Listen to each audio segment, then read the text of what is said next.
Hi, Craig. Bridget doesn't need light anymore. She is retreating to a Mm. cave, never to be seen again. Oh, Vampire. been there, done that.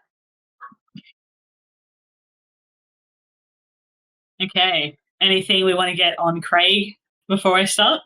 I'm excited for the finale. Very excited. So am I. For different reasons, I suspect. I'm ready to Yeah. relinquish the baton.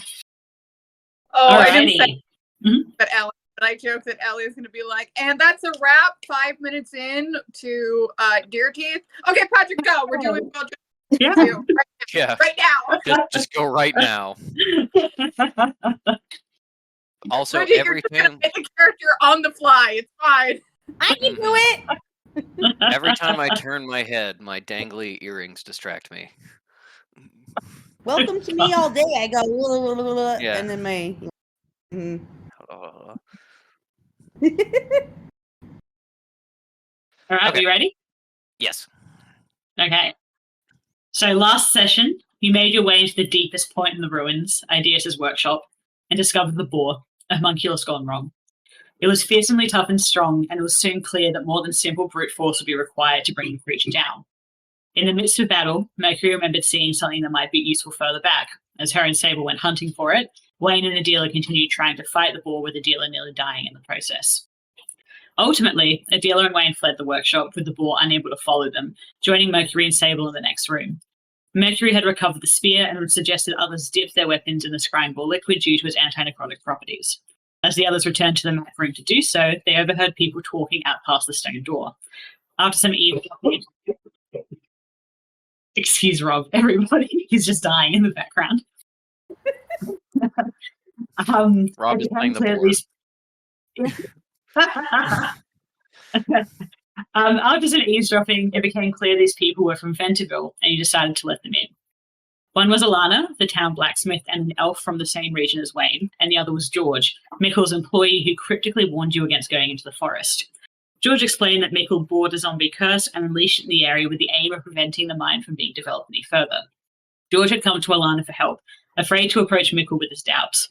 Despite tension between Alana and Wayne, his families have an ongoing feud.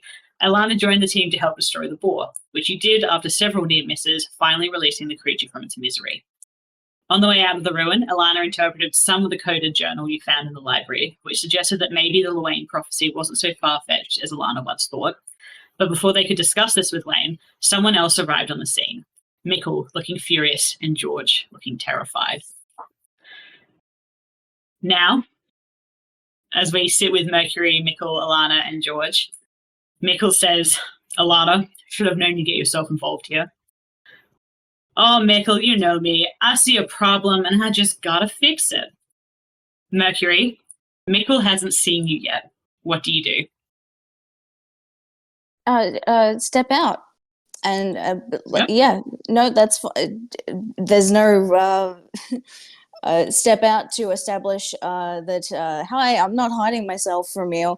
Oh, hello, sir. Is there any way that we can help you today? You're the little lady from the farm. I thought I told you not to come here. Oh, yes, I do believe you said that. However, I had orders that overrode your suggestion. Right. Where's the rest of your little team? Are they still alive? Yes. Mickle kind of turns back to Alana and says, what are you doing here, really? I thought, you don't really go in for making friends that much. And Alana just crosses her arms and says, well, when Marjorie asked me to take care of something, I take care of it. Why did you come here? And Mickle just doesn't say anything. I'm going to pause at this point and ask what the rest of the team is doing and whether they're going to go after, try and meet Mercury and Alana at all, or... Sable and Wayne are still in the boar room, from what I recall. We never talked about them leaving. I think Wayne, kind of with Sable's help, is like trying to clean up a little bit, like yank the spear out of the wall, be like, "That's nice. Maybe we'll take that and give that to Mercury." Wayne's probably looking at the boar and like making a moral judgment about like, is it like Mercury wanted this body? I'm not gonna do that, but maybe I could like break off a crystal from the skull and give it to her. But is that okay? Is that part of the human part? What if I break off a little bit of the skull with it? Is that worse? And just kind of like having that quandary in the background, probably after trying to pull out the spear and finding it embedded too deeply in the wall and having to ask Sable to do it. Will Sable rip it out? Yeah, I think so. I think Sable is probably like, if we distract Mercury with enough shiny objects, maybe she'll stop asking about the idol. So it's like, yeah. Yeah. I don't think Wayne is like part of that whole like discussion, but I think has gotten enough context to be like, yes, Mercury needs shiny things to not get in trouble, and if we provide her with like safe shiny things, that means she's like digging around for random stuff less. Yes. Which is a potential problem. Mercury has not mentioned the idol since Sable put it away, but I don't think that's a comfort. Yeah. I think Mercury has been staring at Sable enough that it's like, obviously. I know it's on your mind, even if you're not saying it. Well, Wayne just hasn't noticed because he wasn't there for that conversation, and it's just like, yeah, my two friends. Well, I reckon Sable would absolutely be able to pull it out. It would maybe just take a couple of tries in like rotating it, trying to shake it loose. While this is going on, what's Adela doing? She's kind of standing there, kicking pebbles between her feet. Her pocket's getting really heavy because now that all of the adrenaline is gone from dealing with the zombies, she's got so much information, and she's like, well, I tried talking to Sable, and Sable just didn't get it. I feel bad for Mercury, because Mercury's obsessed with the creator, but I've got info that the creator here, there's more to them.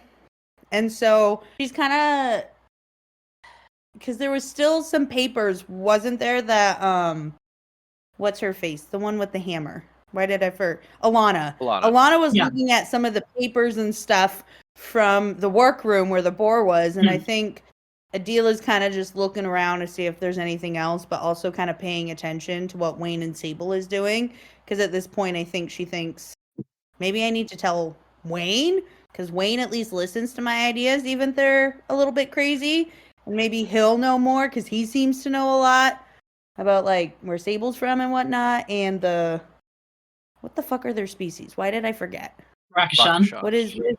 Yeah, Rakashan, that's it. So, yes. Kitty man, that's kind of what, especially because I've got a lot of information. That's what Adela is really thinking. So she's like kind of leafing through things, but also kind of eavesdropping to be like, do I just tell them? What do I do? There are a lot of burdens that Adela can shoulder herself, but this is one that is too great. Yeah. Also, it's really funny, the image of Adela just going through, like, the mental list about being like, okay, we cross out Sable, he wasn't a lot of help. Okay, we cross out Mercury, Wayne, no. Okay, we'll go down to Alana. Alana's helpful, but I think maybe we have to cross her off. Back to Wayne. Maybe I just deal with this myself and don't tell anybody. It's like... You've eliminated everyone else, and you just keep coming back to Wayne on the list, and you go.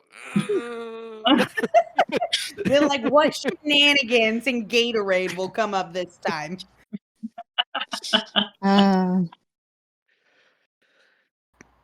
Or will Adela take this opportunity? Or like search the room for more info. Yeah. I'm so sorry to interrupt this, but Wayne has the Ashe hairstyle. I don't think so. I think it's like in many ways that is too like clean cut. Like it's not like Was once grown out the enough. hairstyle. Yes, that hairstyle, requires like electric clippers. It's not like you do with a pocket knife in the woods, so it is Yeah. in some ways too clean. Yep. Fair. Sorry, go on. Yeah. Adela, oh, there's my iPad. Adela wants to see if she can find anything else to continue connecting the dots. Because, refresh my memory, she found a letter where the previous king had gone and talked about the Rakashan target that was eliminated and the weapon. And how was the creator involved again? That's the one thing I forgot. Yep. So we don't know extensively how the creator's involved Right. in terms of the letter. What we do know is that the creator knew ideas and encouraged him to pursue knowledge. Yeah. Seems like maybe kind of a pen pal in the scheme rather than like directly involved, but also could have Yeah. been more involved and we just don't Yeah. have the evidence for it. I'll paste You the think they text into exploit the each letter. other's body? Okay. Yes, I do. What is this? Yeah, here we go. Yes, that's right. Okay, I'm so pleased.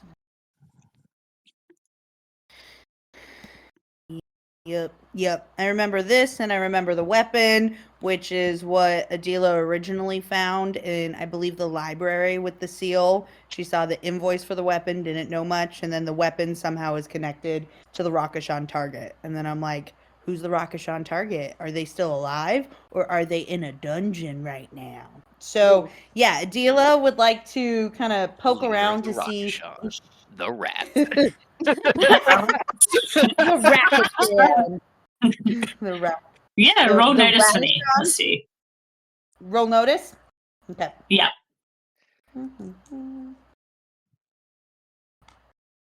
I got 4. Yeah, nice. All right. So I'm imagining a dealer is like kind of flicking through documents and stuff left on the tables, like overturning things with a boot. As you go through these papers, they're more anatomical sketches. Like of specifically, there are plenty of a boar, several of human beings, and then several of wolves, deer. But what you notice about these sketches is that they seem to home in on on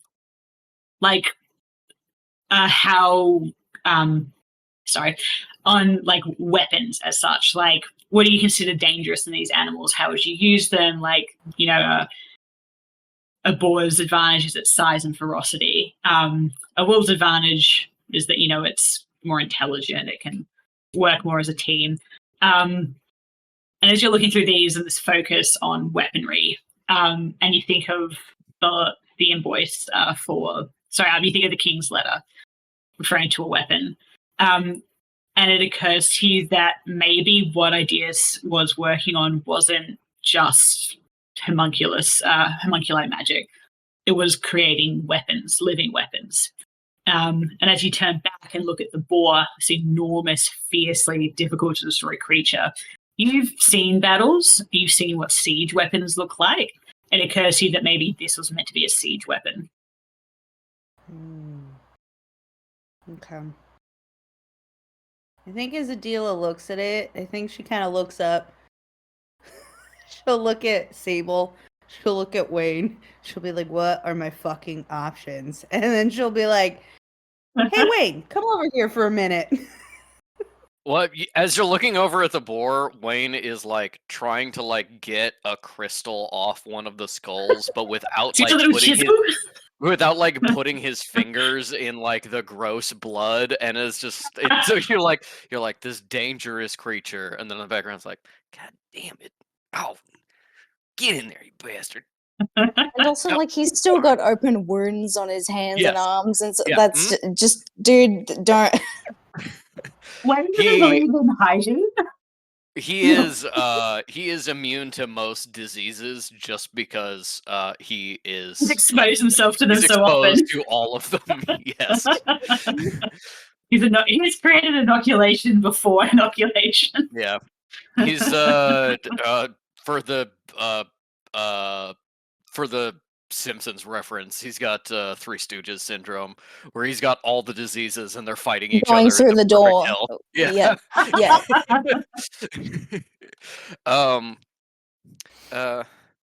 Yeah, Adila, what's on your mind? And it just kind of like wanders over, sees your like have been looking through papers, and then kind of like looks and sees that Alana isn't there, and like opens up some of the drawers, which you can see like little pieces of paper like stuck in and like sticking out of that he tried to hide because he didn't want her to put things together and be superior. Uh, yeah, it's just like he's like taking crumpled balls of paper that he shoved in various cracks, is like spreading it out on the table. Yeah, what's on your mind? Wayne, what do you make of these drawings? You know animals. Yeah, I know a little bit. You know, let's see. Well, we got boar here, obviously. This is a deer. This is some kind of a tiger thing. That's like a Rakashan if it's on like 4 legs instead of 2 legs. They live in the same place. I never really got if it's kind of like a like a sibling kind of thing, or if it's like, 'cause they don't talk as far as I can tell, and it's kind of like, why is one a people and one's an animal? When it's you. Anyway. Yeah, just a lot of drawings of animals, kind of close ups on some like tusks and fangs and things like that. Important animal stuff. Yeah, Um, it really. Oh, yeah. While Wayne is talking, Sable's still like digging things out and like fighting shiny things, and is like, "Come in, ancestor. That we come same place. Some duck and legs. Something. I don't know. Do elves have common ancestor with the human?" That's a good question, because I guess we're kind of all similar in the kind of like, body and a head and 2 arms, 2 legs kind of deal. Far as I know, according to the lore, he was kind of like the god of all creation, Javers and Jephus, I don't That's never me, remember my Christian. religion.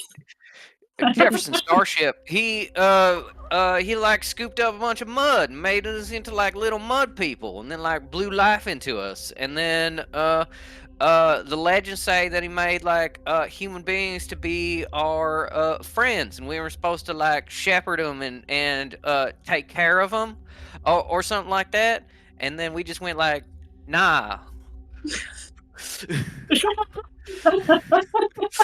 You were supposed to take care of humans? Can't say I've heard that one before, Wayne. Listen, Are I'm there not the most religious sort. You get into the towns, and the townsfolk, they got all like fancy churches and stuff like that. I don't really pay attention to that. Didn't have no Sunday school or nothing like that. So Are there half elf, half human people?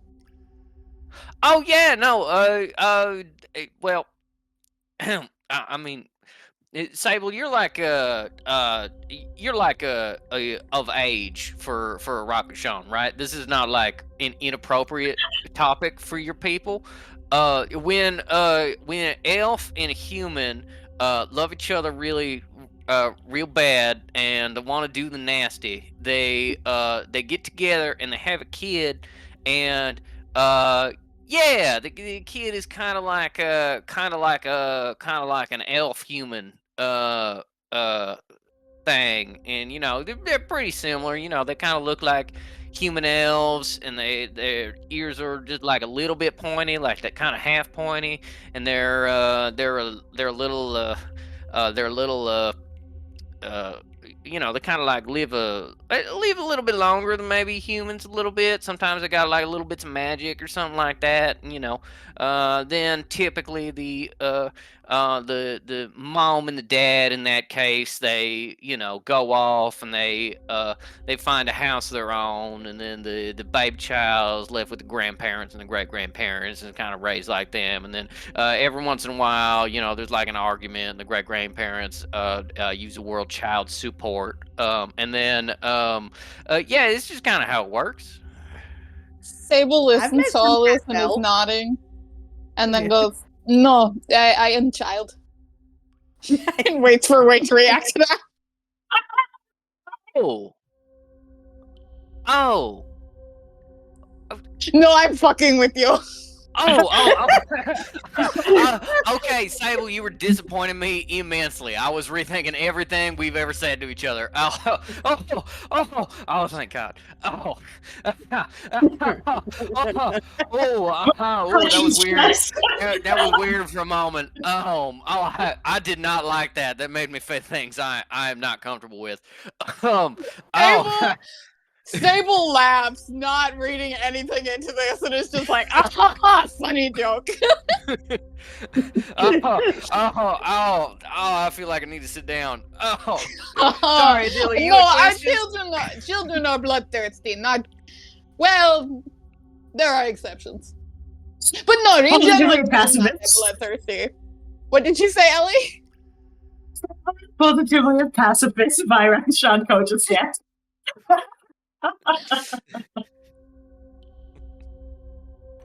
Well, I've known a few half elves in my time.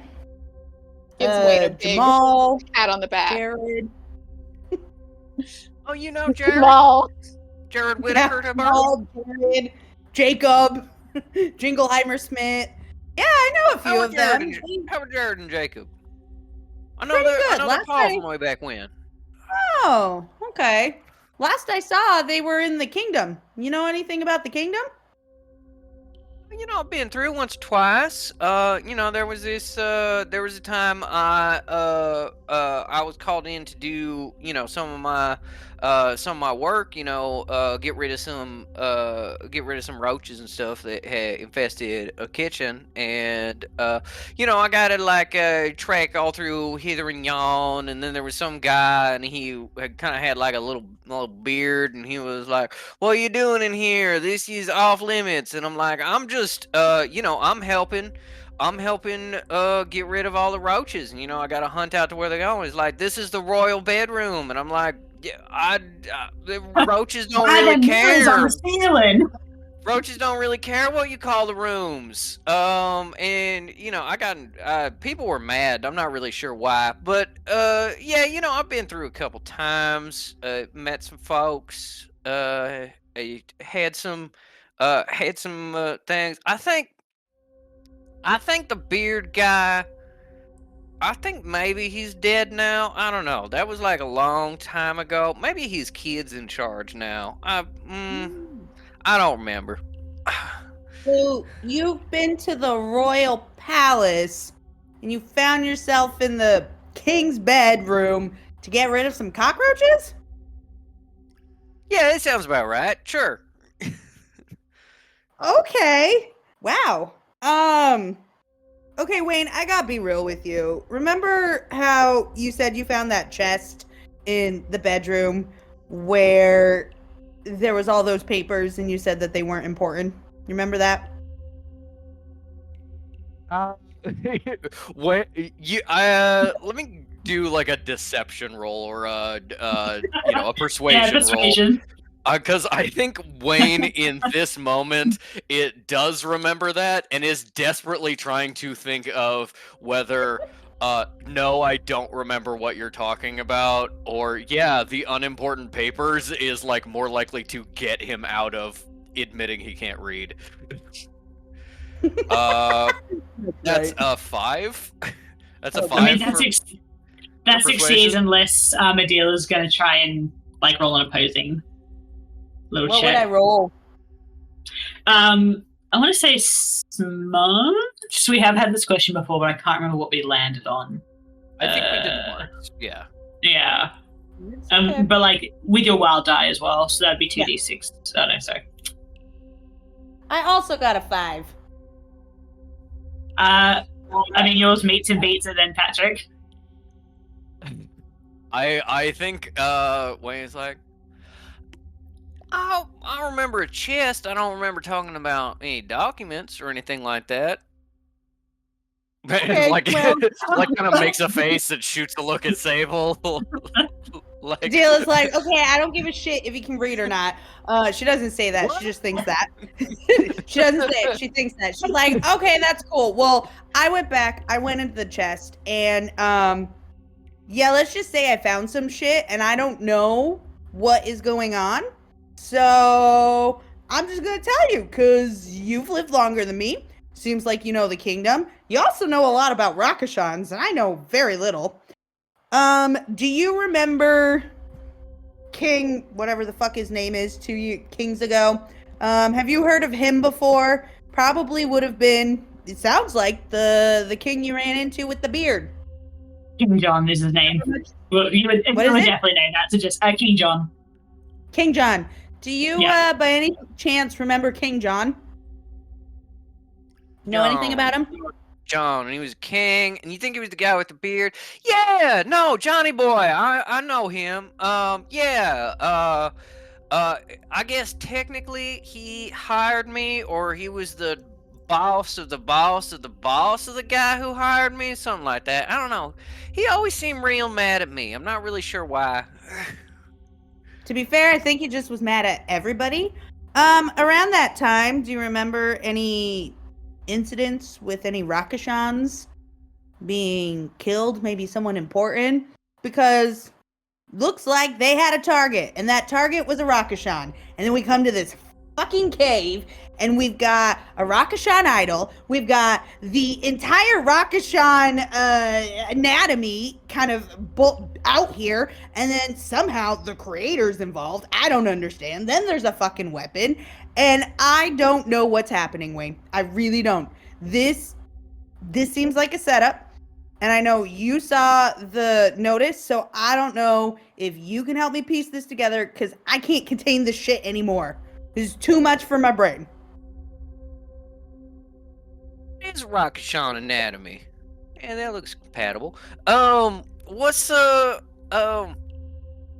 I don't remember much about any Rakashans in the kingdom. I was traveling a lot during that time. I remember mostly there was humans and some half elves and roaches, of course. A couple rats, but none that are interesting. Not much conversationalist rats. I don't remember much about Rakashans in that area at that time, and I don't think I heard nothing about big important Rakashans being killed, but yeah, Wait, I don't someone's know at the nothing door. about that in the game. Someone's at the door. Should I Oh. answer it? Yeah, let's Literally. find out. I'll be right there. I thought you were in the game for a second, and I was like, no, they're not. Keep talking. Ellie's like, no, please keep stalling, no! No, I'm actually going to have them swap back soon. I just wanted to get an idea of what they were doing, if they were going to move at all to the other rooms. I like how it's the finale, so we're just like, Wayne Sable. Wayne Sable. Wait, Simon. Yeah, that looks compatible. What a line to drop. I was just like, fuck it. We're going for it. Adela, Yeah. she's not the most like cool, level-headed. She doesn't really like do the politics too much. Like she does have her battle kind of skill to like think of a battle, but when it comes to like putting the pieces together, Adela's like, no, I just fucking hit things. She's like, yeah, I'm smacking with my sword. It's not making itself clear. This is clearly above my pay grade. Yeah, so I'm gonna smack you with my words right now. Bridget, my interpretation, and you're allowed to tell me that I'm wrong, is that like Adela doesn't actually get much of an opportunity to talk out her thoughts, and so like I'm like in the quiet of her mind, her thoughts can be like nicely arranged, but when it comes to explaining herself, it's like I don't know what the fuck's happening. Yeah, because she didn't really have like that opportunity, especially because she was just used as like a sword. She wasn't necessarily used as an advisor. What was that about? That was the guy that sold my dad our new solar panels, and he was selling some to one of our neighbors across the street. and just was stopping by to talk to my dad. To be Oh. like, hey, how's the solar panels? How you liking it? Any trouble so far? There's a That's cat. a little guy. It's a boy. A dancing cat. Perfect little guy. Oh, I've been cat attacked. Did you guys think I was like adding there's someone at the door even though There's someone at the door. I was like, is the dealer stalling for some reason? What's going on here? Oh, well, maybe it's because I'm the character expert, but I was like, oh, that's Bridget speaking. no, that's literally the door is being knocked on. When Patrick and I were listening to the clips Ink was putting on Twitter, we were just like, crazy character. I was like, it's like crazy character voice. Crazy character voice. Hi, I'm Bridget. Crazy character voice. Hey, but you know I what? could have done a British accent. Crazy character voice is when you're more used to role playing. You know, maybe Mhm. Bridget wants to do a crazy character voice when Right. she guests. Yeah. Yes, I can do the French accent because it is in the, you know. You can't do the that because European my country. character is French, and I don't want to explain why my character does not have a French accent. Like, Well, she does. damn. It's just that you're not doing it. Like, that's Yeah, what it but is. that's the Yeah. thing. Is like what Patrick and I. So sorry, I'm now going very off topic. So I didn't keep up with this just for reasons, but Patrick and I were talking about that when like a character that also has a French accent was talking to my character, I would do a light French accent to imply it was coming out more. And it was a good idea. And I just was like, this character doesn't come up that often, and like, Yeah. it's a lot of work, so we didn't do The it. most But it would be recent- really the funny. most- The most recent time he came up, I entirely forgot he had a French accent and just didn't do it. Yeah, no, there's a lot of problems with that. Yeah. Well, that's it, because French is like the only accent I can do. Okay, Listen, do a you French can do accent. any but they're accent. taking it. You can do any accent as long as you're committed enough to be really bad at it. Yeah. Yes, French is No. the Yeah. only one I can do well. So I've been talking about okay. how my fucking Oh. accent for Sable just occasionally wanders into Nadia from What We Do in the Shadows or Yeah. Borat. Yeah, actually, a little bit. Ain't nothing wrong Whatever. As with long as it sounds vaguely Eastern European, I'm content. It Okay. works. that. All right. Let's Yeah, so You we're know, back, I had back in the scene. a mind drop. yeah. I don't know what to do with all this information. And then your turn. Oh well, you think that this is you think that Johnny was thinking some kind of violence against a Rakashan or something like that? Yeah, I have this invoice where he received a weapon and it literally talks about a Rakashan target. Now, to be fair, I don't know if the Rakashan was killed. I don't know if it was captured. I don't know who the Rakashan is, where the Rakashan is. I just know that based on all of this, from what I've put together, it seems like the king had a target, had a weapon, and at the same time, the creator is like his fucking pen pal and telling him like, hey, I like the stuff you're doing. And then we come to this weird ass cave where all of this stuff is coming together.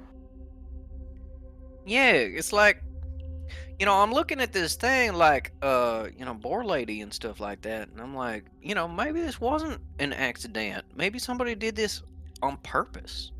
You think that's true? Yeah. So each of these different diagrams, it looks like they're specifically pointing out what part of the animal could be used as a weapon.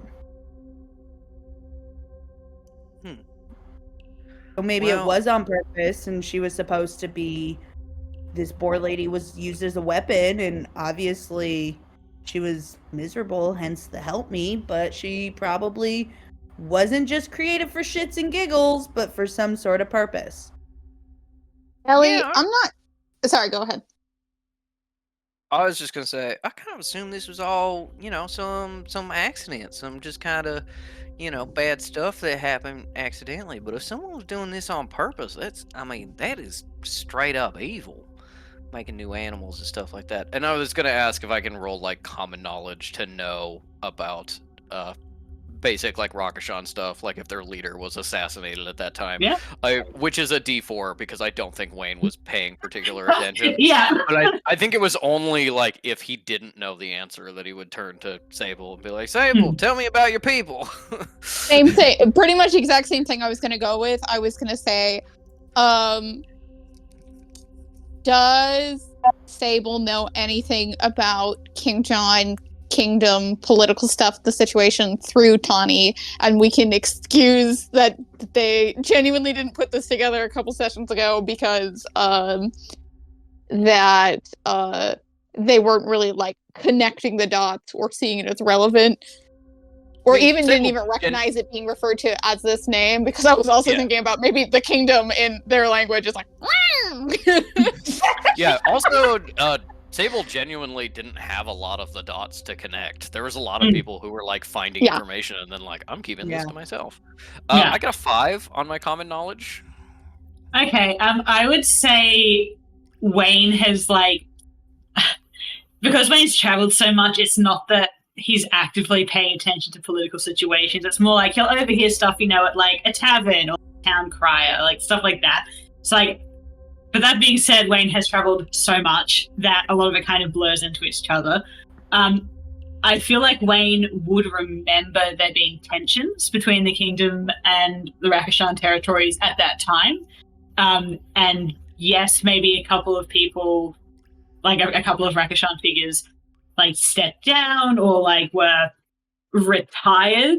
But like beyond being a sense of like there was clearly stuff going on, you just don't have a sense of anything specifically. Wayne gets his news by like the town crier is announcing things, and it's like, the king has died. The price of beer is going up. Zombies are invading from the west, and he's like, price of beer is going up. Just like very vaguely remembers in the back of his mind the other information. Yeah. Wait, and then for me? Yeah. Let's have you roll common knowledge. I'll tell you way more or way less, obviously depending on what you roll, but yeah, you're likely to recall way more. How old is Sable again? Did we have an actual age? I have in my notes 30, but we also said the caveat is that might be like 23 years have passed and it's equivalent of 30, or maybe it's literally 30 years. Yeah. Well, what's 30 years cat to a human? God, it's been. I'm like, what are we doing? This cool. Okay. That's a 6 for me. Okay, so Sable remembers everything that Wayne has already remembered in terms of there being tensions and everything, because their parents talked about, they remember sitting at the dinner table and like parents talking about, the consequences of said tensions and leaders stepping down. And maybe it didn't mean as much to them then because they were quite young. But they do remember specifically that I'm making up political systems on the fly here. Let's say like the clan representative, or rather the representative of the territories who would, negotiate with outside kingdoms and everything. Less so an actual ruler and more a very literal messenger of someone who would take all the individual clan representatives' opinions and produce them in a accessible, streamlined format. Did vanish and was replaced with someone else. And there were murmurs of it being foul play, but no one could ever prove anything, partly because the territories are all disparate territories, like they're individual little kingdoms on their own. It makes it difficult to liaise and do big overarching investigations. So short answer, yes, there was shit going on, but there wasn't any specific proof to link it to the kingdom. People suspected, but nothing was ever revealed. Well, I remember things being a little tense around there. Sable might know a little bit more about sort of the history of the Rakashan and the kingdom and such. But Um, I think that it's been a long time. We don't necessarily need to uh uh dig up things from the past, but then again, it never hurts nobody to, tell the truth. When my cousin got uh dragged by that marmot into the woods, eaten by his kids, I was like, what, 3, 4 years old? And, my parents could have been like, well, we're not going to tell him. We're just going to tell him that his cousin went up to that farm in the sky. And they sat down because they were like, hey, these marmots have tasted elf flesh. They're going to be out for blood. This is a danger. You just gotta let them know. Sometimes if people aren't ready to hear things, that's got to be their problem, and sometimes you just got to tell them anyway. Sometimes, maybe we want to bring back these these writings and show them to people, and make sure people know. I'm going to ask, did Wayne use the word writings because he doesn't even know what the word for like a bundle of letters would be? Does his illiteracy reach that far? No, I think it's just literally like if someone was like this is the most important object of our civilization, and then you're like, that's a football. Yeah. Okay, yeah, sure. I guess you value that. It's just like, yeah, other people value writing, I suppose. I don't get it, but I understand it's important to other people. I'm sorry, did you say your cousin got ate by marmot babies? Oh yeah, no, they well, technically What's a we marmot? don't. Oh, it's like a little squirrel rat thing. Lives in trees, kind of hops around. Got sharp little teeth. Yeah, mostly they eat kind of nuts and fruits and seeds and stuff like that. We don't really know what went wrong with these marmots, but we don't totally know if my cousin was alive or dead when the babies got into him. So it's kind of this question of like, did they eat him, or did they eat just like a thing that was there, just kind of like a body because they were hungry? It's kind of these philosophical questions. Is it still him when it's dead? Or perhaps your cousin do something even more shameful, and it seems better to tell you as a child that he was eaten by marmots. Oh my god! You think so? You think that Could be.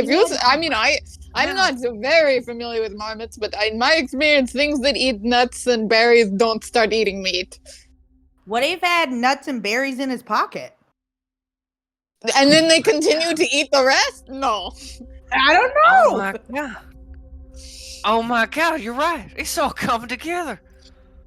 Oh my god! Oh my god, my cousin was gay! What were you up to? He went off to the big gay bar in the sky and the parents didn't know how to tell Wayne.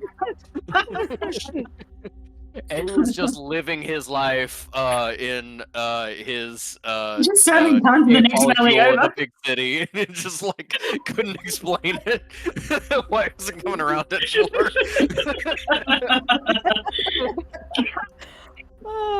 Well, Adela just pats Wayne's head. I'm really sorry to hear about your cousin, whatever happened.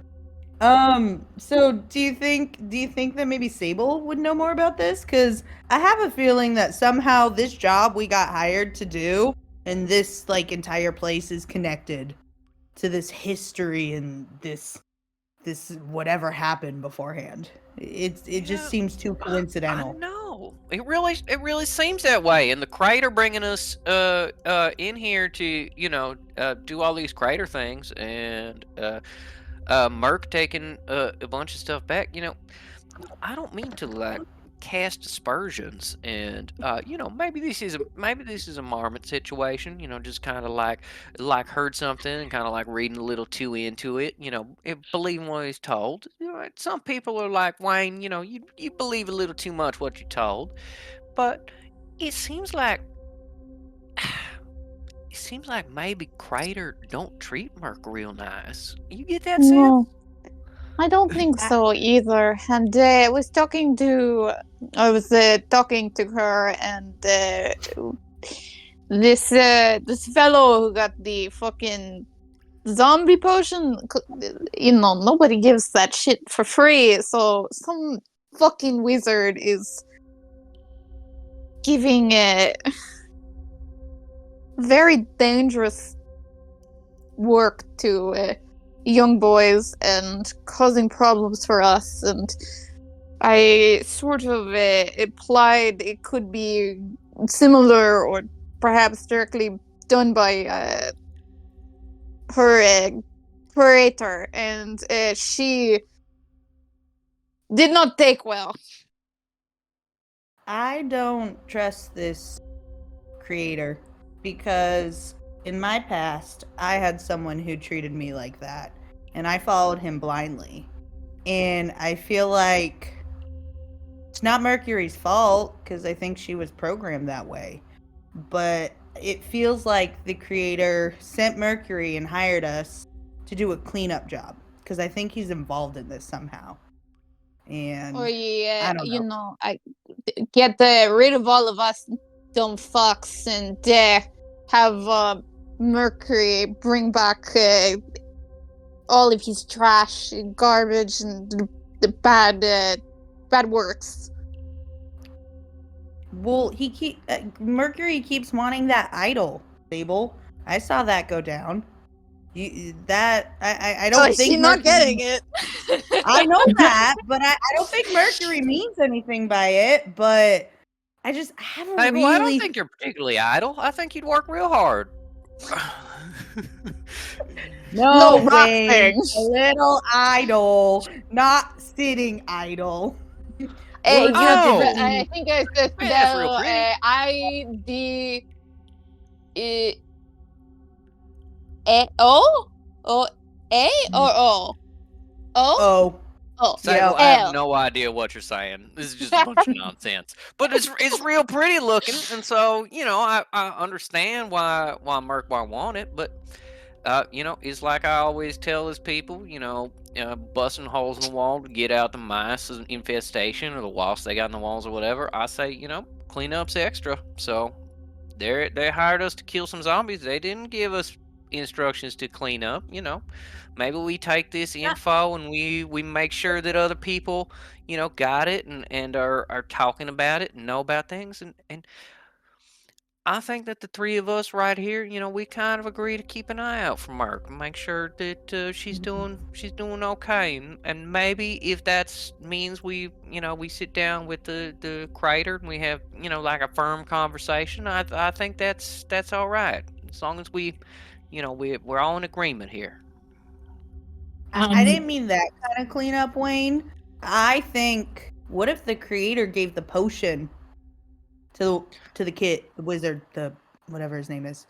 What if he gave the potion? And what if it's his handiwork that creates all these beasts, and that he doesn't want other people knowing about it? That kind of cleanup. That is what I ask. That is what I asked Mercury, and she say no, it's possible, no way. But then explain one of her sisters was the actual one of distributing items and going to give products to people. And I say, do you know everything your sister does? And she'd say, no, I do not. And so I say, how do you know that she couldn't have done that then, and that the item thing? And she got very upset, and we stopped having that conversation. So I think extremely possible, Adila. Yeah. Wow. You both real I have smart. a bad feeling about this, guys. Bad Yeah, feeling. I got a bad feeling too. And speaking of bad feelings, Mark's been gone for a while and hasn't come back. Do we need to? You think he dead? We kill No. all monsters, right? No, there's no more monsters, but Alana's not here either. I think they headed off. Oh, you think Maybe she we should go killed find her? them. That's not good. Yeah, let's No! go. Oh, I yeah, know you no, guys those don't like McCoys, Alana, they- but oh my god. You know what? We made No. a big mistake. We left Merc along with a McCoy. Merc's probably dead. Let's You think they let's get going. Let's get a move corpses, on. right? Let's They- boot and scoot and And boogie. she say that she interesting because she was a whatever fucking word she used that the honko whatever. So maybe she start taking her apart. We can't let that McCoy take Merc apart. They start running. They're shredded And honkers. it's All right. just like, fuck, you guys are too crazy. Okay, fine, I'll follow you. All right, so let's rewind a little bit. Back to Alana, Mercury, Mikkel, and George. Alana's just asked Mikkel, like, what are you really doing here? And Mikkel says, well, George here told me that that little group of adventurers had decided to go in, and I wanted to make sure nobody got hurt. And Mikkel steps forward, intending to bypass Alana. He shifts and stands in front of him and says, now, you say that, Mikkel, but I just got this feeling. I don't know how to describe it. I don't think you're here just for that. Mikkel steps around her, keeps walking. Alana follows, stops him again, and Mercury says, assists by like stepping in his way as well, but like without saying anything about it, just helping. Oh, Alana is now like higher up in the Mercury chain of command because they've worked together for a little bit. No. That's great. I love how Mercury and- thinks. Mikkel, I think because so Mikkel's a tall guy. Because Mercury is quite a bit shorter and Mikkel is kind of focused, bumps into her. Alana flares up immediately. Hand on the hammer says, you better watch it, Mikkel. You know, you don't need to treat her like that. And Mikkel kind of like shoots Mercury an apologetic glance and says, look, Alana, I know Look, Alana, I know that you think I'm here to just cause trouble, but I'm really not. I just want to check that everyone's okay. And is going to fully push past Alana, who Mercury will see without even having to pay much attention. It looks as if she's about to square up for a fight. But then George is like, and Alana very reluctantly doesn't, and instead says, well, all right, I mean, I can show you them. They're just checking the room that we were just in. This fucking enormous boar creature. And Mikkel looks very alarmed and starts walking quite fast, even as Alana is trying to be like, it's this way. Mercury, then- Mercury Yeah, you go. pipes in. Oh, Mr. Mikkel, while there were a few blows traded and scrapes received, everyone is in perfect health. There is no need to be, I mean, of course, concerned. That is very kind of you. However, such haste not required at this time. Mikkel kind of looks at Mercury like, right. Slows down a little bit, but still walking. And says to George, I thought you said they were in danger. George is like, they were in danger. I guess they're not anymore. But, you know, when I left, they were a lot in danger. They were going off to fight something. Oh, and they yes, have this it other was very successful. and they start this very low, like, hushed argument back and forth as you'll keep walking. And Alana leans over to Mercury and says, I don't think Mikkel's gonna start a fight with us, but just you keep your eye on him. In case, alright? Yes, Miss McCoy, I certainly will. And then leads them back up through to the workshop. I think that just as the main part of the gang is getting ready to chase after Mercury and Alana, this is when Mercury and Alana actually step into the workshop with Mikkel.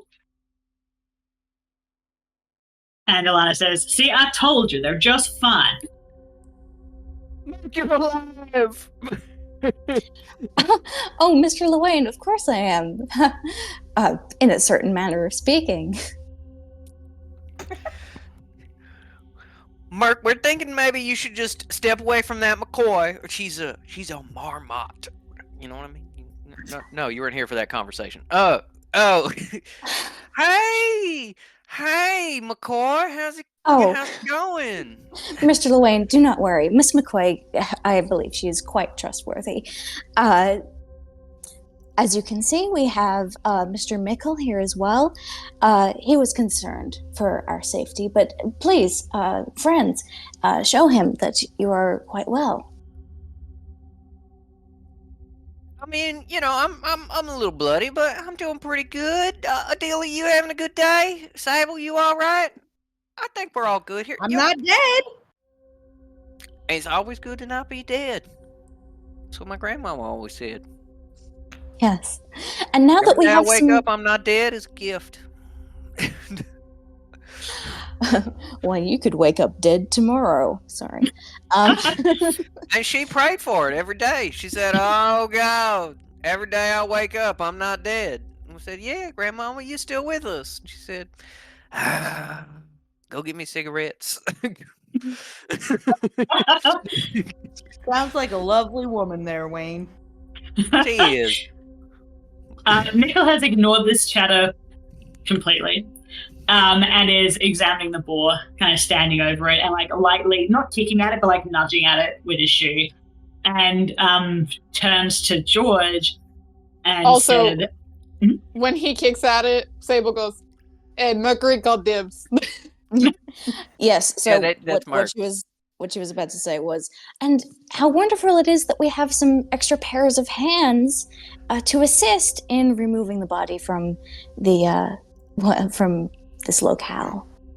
Oh yeah, no, we're not gonna move it. But George and Mickle, if you want to grab it and try and drag it out of here, you're more than welcome to. yeah, so Mikkel is totally ignoring all of this. His primary concern was that, okay, these fucking bizarre people are alive, cool. And is staring down at the boar and says to George, quietly, but not quietly enough that you can't overhear it, he says, "I didn't know there was anything like this here," and sounds really worried.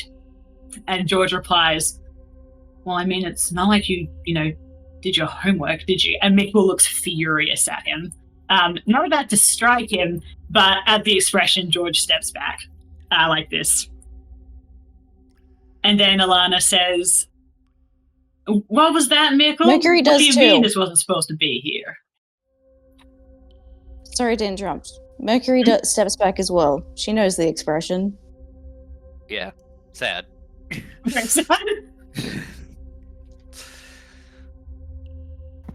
And Mikkel kind of just Oh. looks a little bit shifty.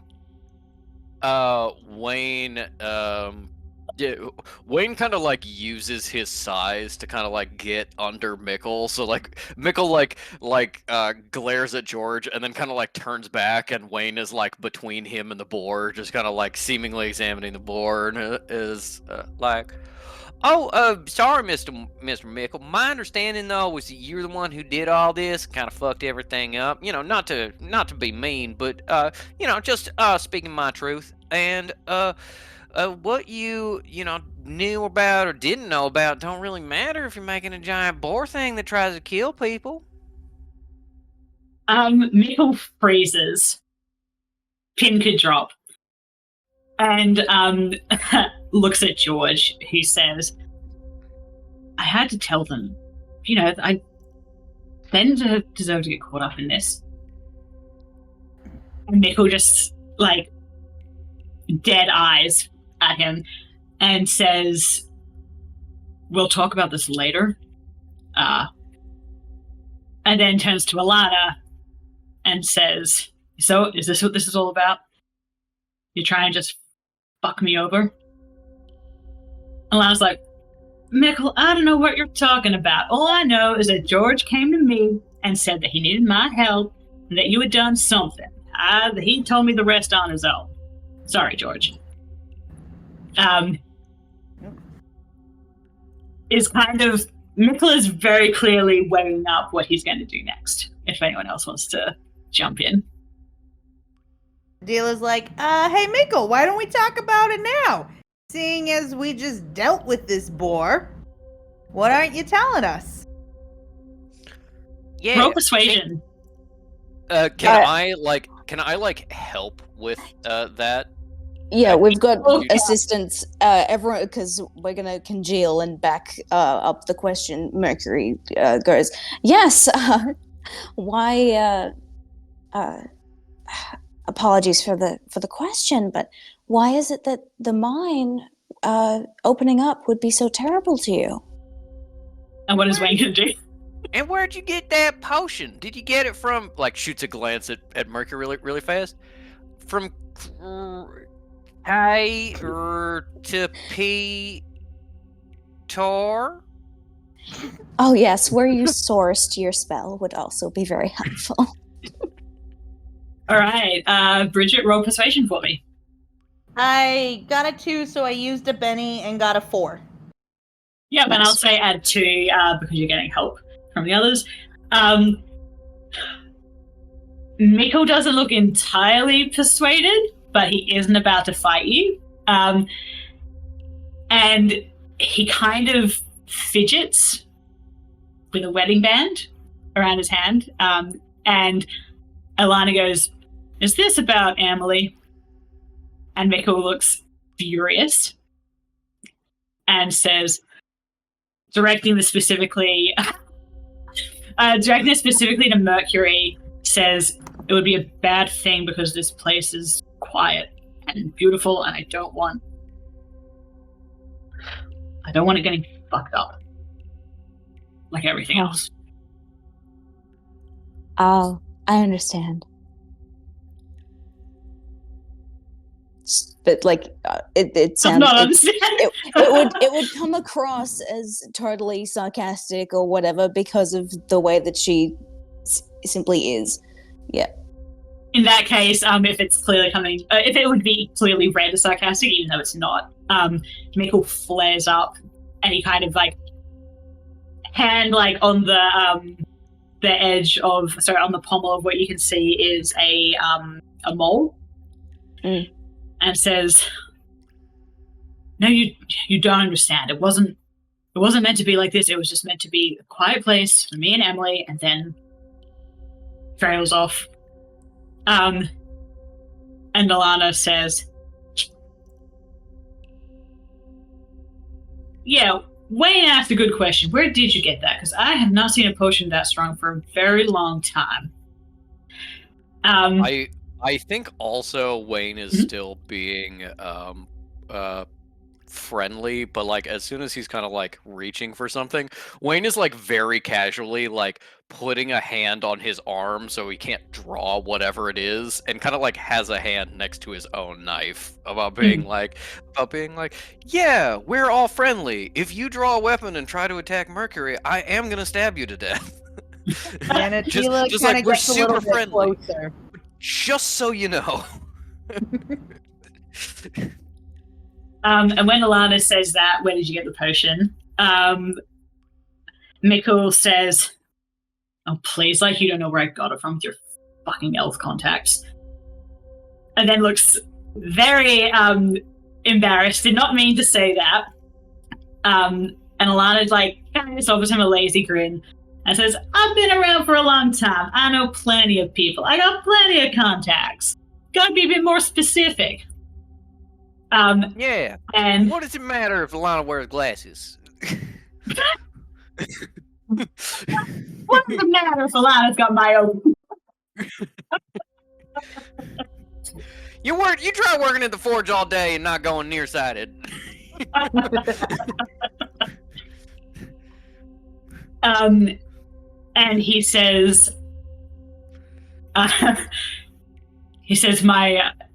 my friends warned me about you. I know who you are."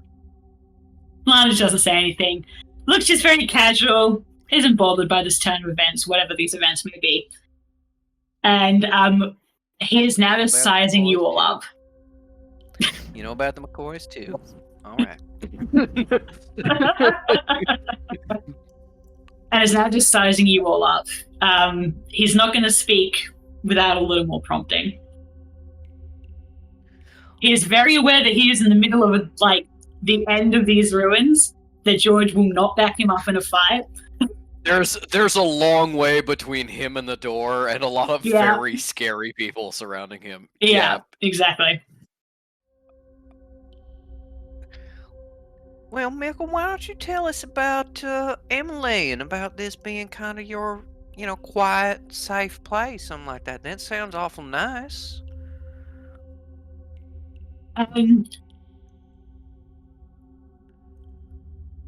His face softens at the name. You see him fiddling with the ring once more. And he says, "Emily was my wife, and she stood by me when the royal family kicked me out.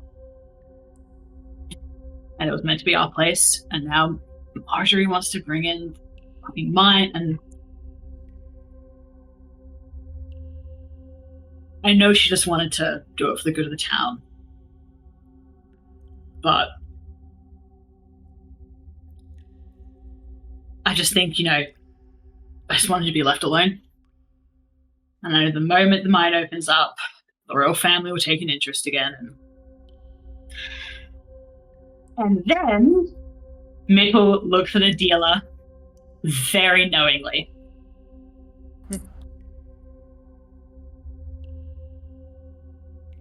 And says, I always want to make Wayne roll to like recognize or like put something together because I always want the possibility of failure since he's not smart. Can I do a notice roll to like put that together and be like, oh, that royal family? You need to, because then Mikkel says, clearly directed at a dealer. I mean, you should know what that's like. Dealer looks at the ceiling and is like, well, fuck. Like to have much higher rule of success is what that means. No, I think she's at a point where she's like, if I'm gonna solve anything, I think I have to be honest. So guys, I haven't been fully transparent about who I am. I'm from the kingdom. I followed, King John's, what would it be? Grandson. The current king. He found me when I was an orphan. I was living in the street. My family, they died of a disease that was going around. He saw this scrappy little girl, took me to the palace and raised me. And, I worked my way up in the ranks. I became, did I say captain? Do you remember, Ink? Was I a captain? Remember. Yeah, I think it was a captain. Yeah, makes sense.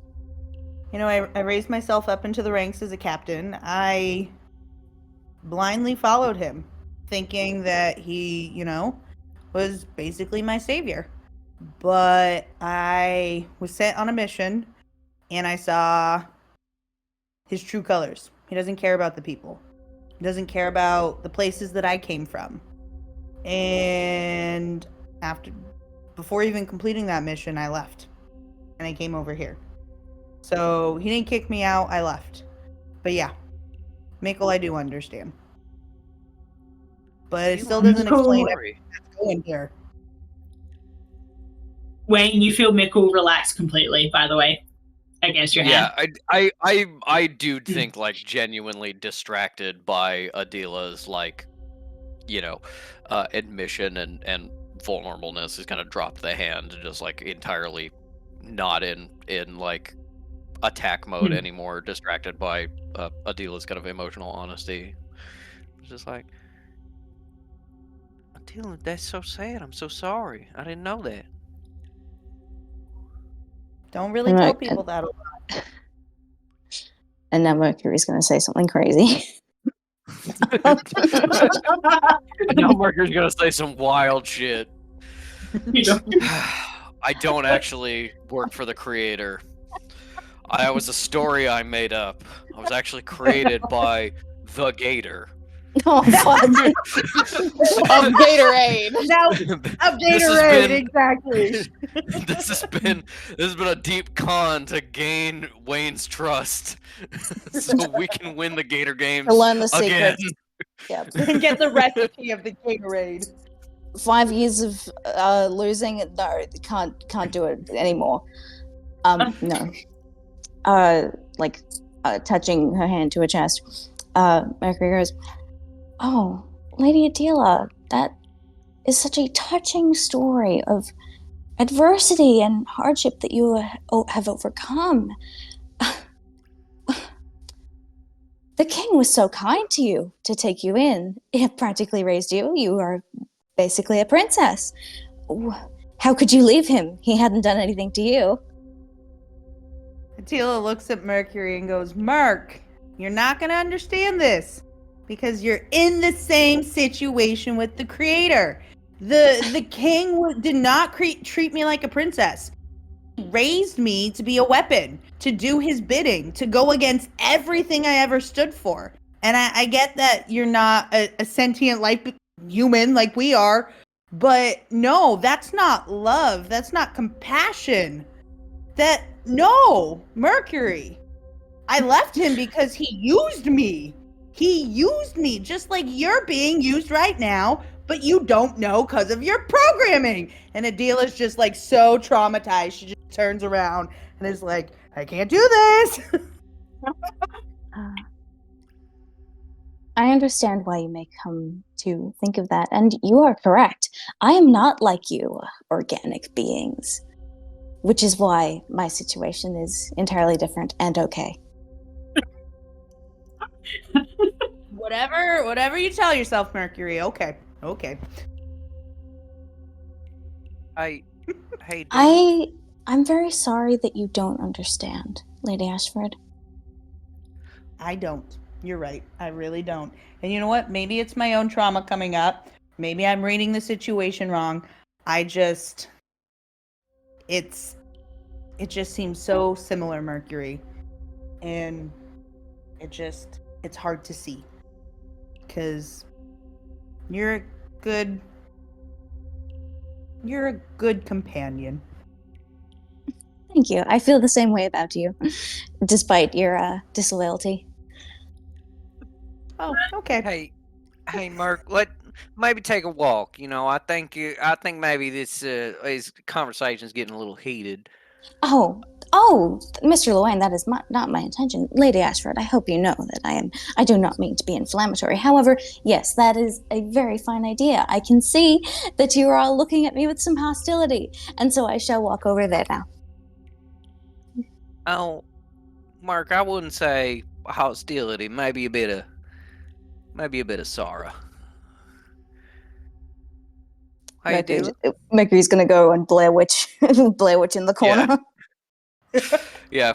Mickle, George, and Alana are here, but they're just out of camera, so they are T-posing in a neutral state. They're not currently in the scene. Wait, what is T-posing? What does that mean? It's a default position for 3D models. The joke is they're just hanging around with nothing to do. Yeah. Got it. Yes, and You Sable haven't given does them look any like animations. Yeah.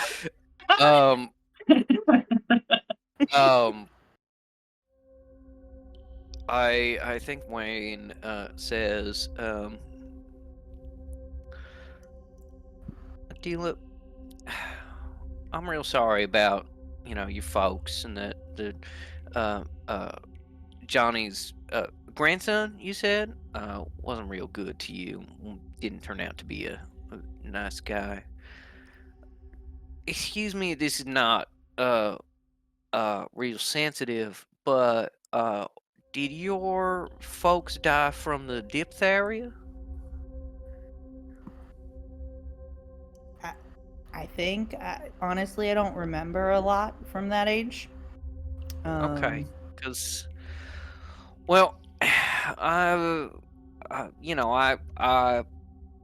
told him, I told Johnny, I was like, you don't want to use gas when you got roaches. It drives them out of the walls and into new places. It doesn't kill them. It just moves them on. And I was real concerned that they'd kind of scootle on down to the village, and they carry all sorts of diseases, including diphtheria and things like that. And I did my job, but I was coming back to check, and it turns out they did it, and there was lots of there's roaches in the village and stuff. So maybe in some way, I'm kind of responsible for your folks in some kind of messed up way. No, I don't. No, because you told him not to.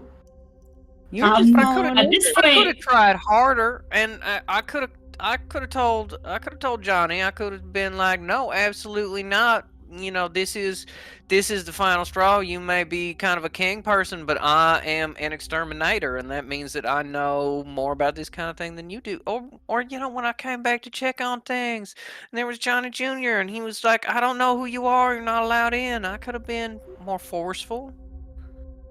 Nah, not with the royal family. You can't. They don't care about anybody that's lower than them. That's what I've learned. Don't hold on to that burden, Wayne. It's not your fault. At this point, Alana speaks up and says, "Nah, it wasn't your fault, Luane. Besides, it wasn't roaches. Not the ones that caused the disease going around at that time. It was, I believe, rats." Sorry, you say rats? I surely did. Isn't like rats, rodentia? Is there any other kind? Well, yeah, there's loads. I wouldn't expect a McCoy to know about vermin, but yeah, there's a lot. And then Michael, who has been very quiet, mostly out of the this entire time, still looking at Adela, says, "I thought I recognized the knight. It's been a while since I've seen one of you. You walked this particular way. I was in the Royal Guard,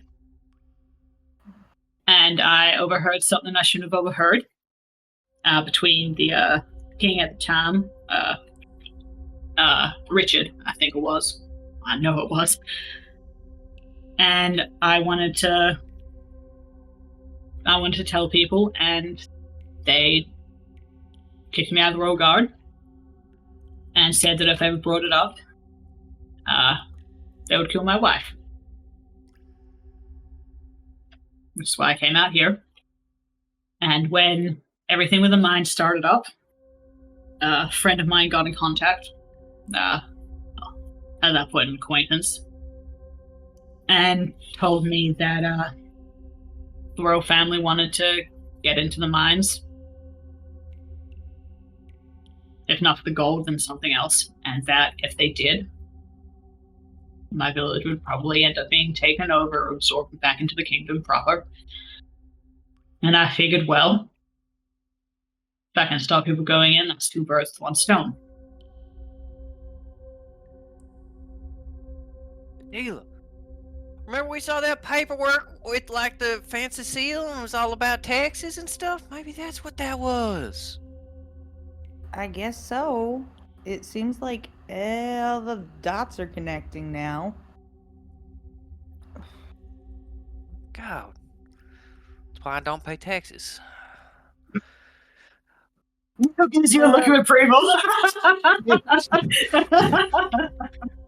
You came out here with Emily, and then what happened? You know, she didn't like the cow life, and she was like, you know, I wanted a beef farm, not dairy, and then you kind of went your separate ways. No, Emily died. Oh, I'm very sorry to hear that. And this is all I have left of her. So, but anyway, I didn't know it was down here. I just wanted to keep people out. I would never have done this. Kid got hurt. I was expecting more people to get hurt after that. Looks very defeated. Yeah. Adela puts her hand on his shoulder. Is like, it's okay. I get that. When was the last time you were down here? Never been down here. Oh, sorry. Scratch that. He says,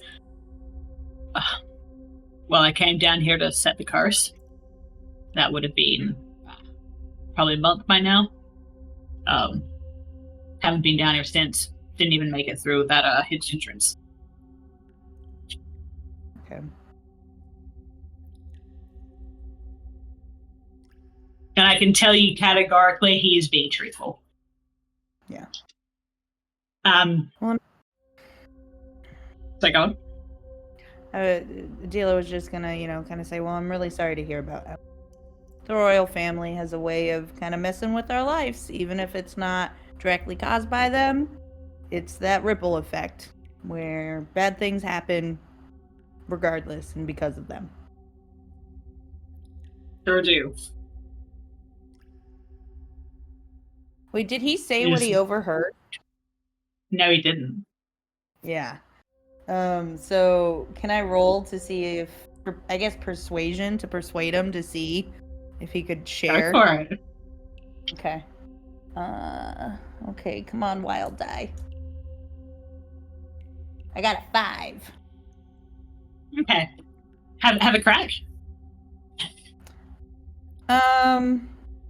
Is it Mickle? Is that how you say it? Yeah. Mickle? Mhm. Okay. You know, Mickle, I know what it's like to be around the royals. I know what it's like to hear things that maybe we shouldn't, and for us to recognize that this, royal family who's supposed to protect us doesn't have our best interests in our mind.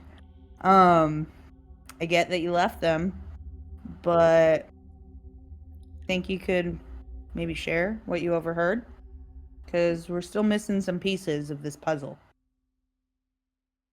He looks incredibly reluctant. But then I think between you getting him to open up, the fact that he's messed up so badly, the fact that his wife is dead, there's nothing, keeping this secret anymore. Like, there's no point for him to keep it. Kind of awkwardly looks away and sighs and says, well, it didn't really mean much to me at the time. It was only later that I kind of figured it out. Looks again at the dealer, kind of like he is very much, this is a kindred soul as far as he's concerned. And he says, there's a plan, they were planning something, something to do with the Rakishan territories. I didn't really Dealer get all of stops. it. I didn't really get all of it. But it was some sort of... They were talking about warfare. Not the supportive kind. They weren't sending weapons or exchanging them. It was something to do with disease, I think.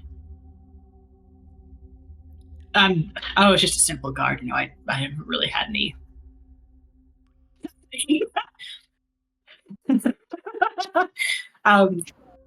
I don't have, much of an education. I don't know too much about magic besides, the really basic stuff.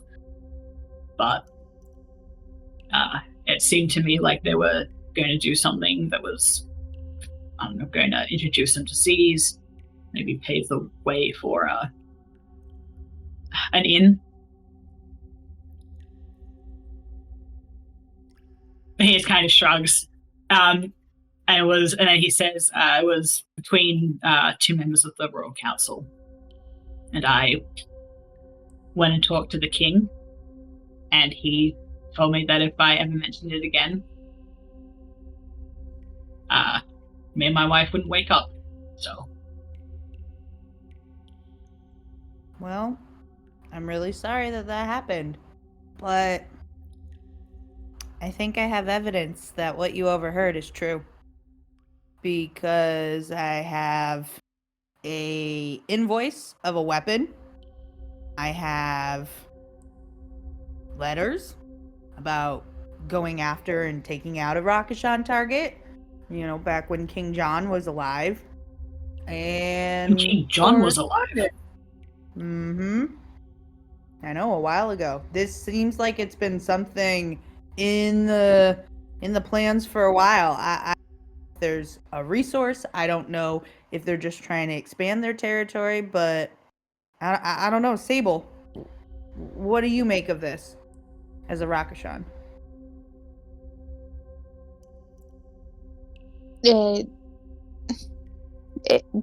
Politics was never my world, but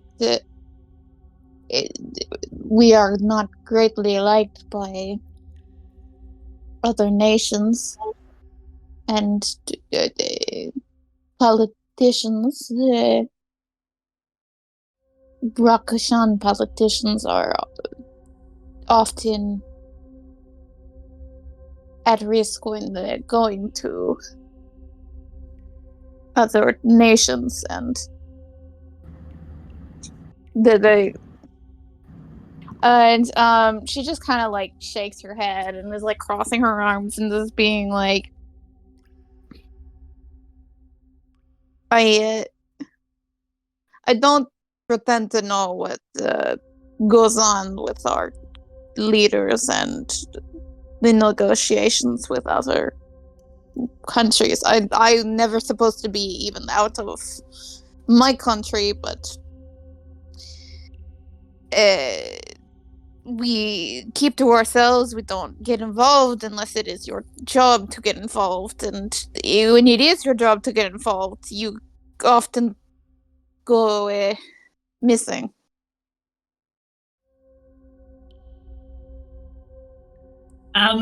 Is anyone looking at Alana? I think Wayne has like entirely been in the background. You know when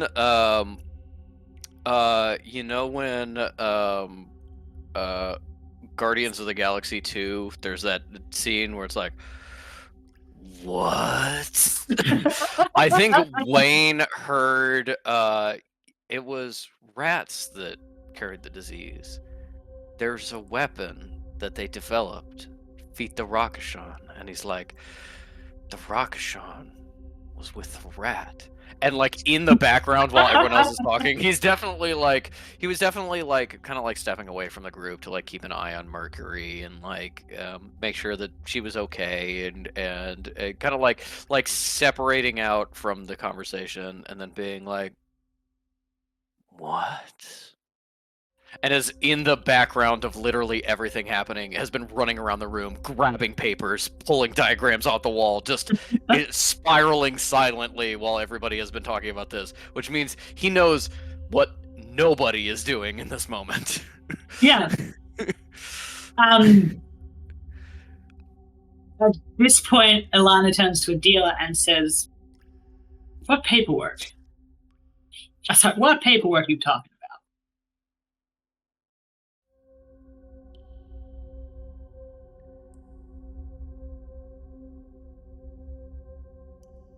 Someone at the door again? I would like to take an opportunity to roll a smarts. Go for it. Thank you. Mercury is dropping in the corner. Yeah, she's listening. Staring intently.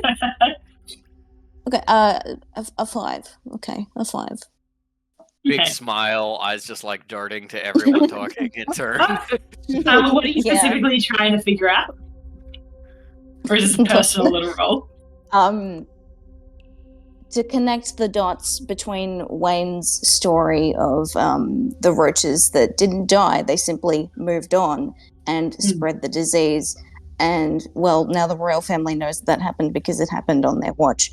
They're testing out that is the thing that the weapon that they're using against the Rakashan, simply sending in infected creatures to infect them and kill them all. Basically, like, she's trying to figure out, is that it? Like, does that make sense? I think based on a 5, which is a success but not a super big one, that seems to fit, but you don't really have any proof beyond like these disparate scraps of letters and someone's anecdotes. So Yeah, if the it letters is that true, he it hasn't makes seen. sense. Yeah, it seems very plausible. And it certainly, I think, seems like the sort of trickery and careful planning that the creator has displayed. You're not linking the two, but you've seen this sort of, forethought before. No, like, this behavior makes sense to me, so this is entirely a possibility. Yeah. Exactly. Anyway, continue having the conversation. She can bring that up in a sorry. second. Or never. Alana just asked Adela what paperwork. Yeah, sorry, I had to go to the bathroom. The Dr. Pepper went Okay. through me. Okay. Well, Alana, I found here in this, is it a cave? Have I been saying that right? Or what is... It's a mine. Fine, thank you. It's Well, yeah. here... Technically, we're in Well- ruins that could eventually be a mine. Yeah. That's all right, go on. Here in this place, I found, a lot of things with the royal seal on it. I found an invoice for a weapon without any details. I found a letter, or not a letter. No, wait. Sorry. Side note: was the one saying that the Rakishan target has been taken out? Was that a letter, or was that like a report brief or something? I can't remember. That was a letter from King John to Idaeus, the owner of the ruins, and it was targets, plural. Targets. Oh, okay. There we go. Okay, let me start again. Well, Alana, I have found quite a few things linking the royal family to this place. I have found an invoice for a weapon, not a lot of details given.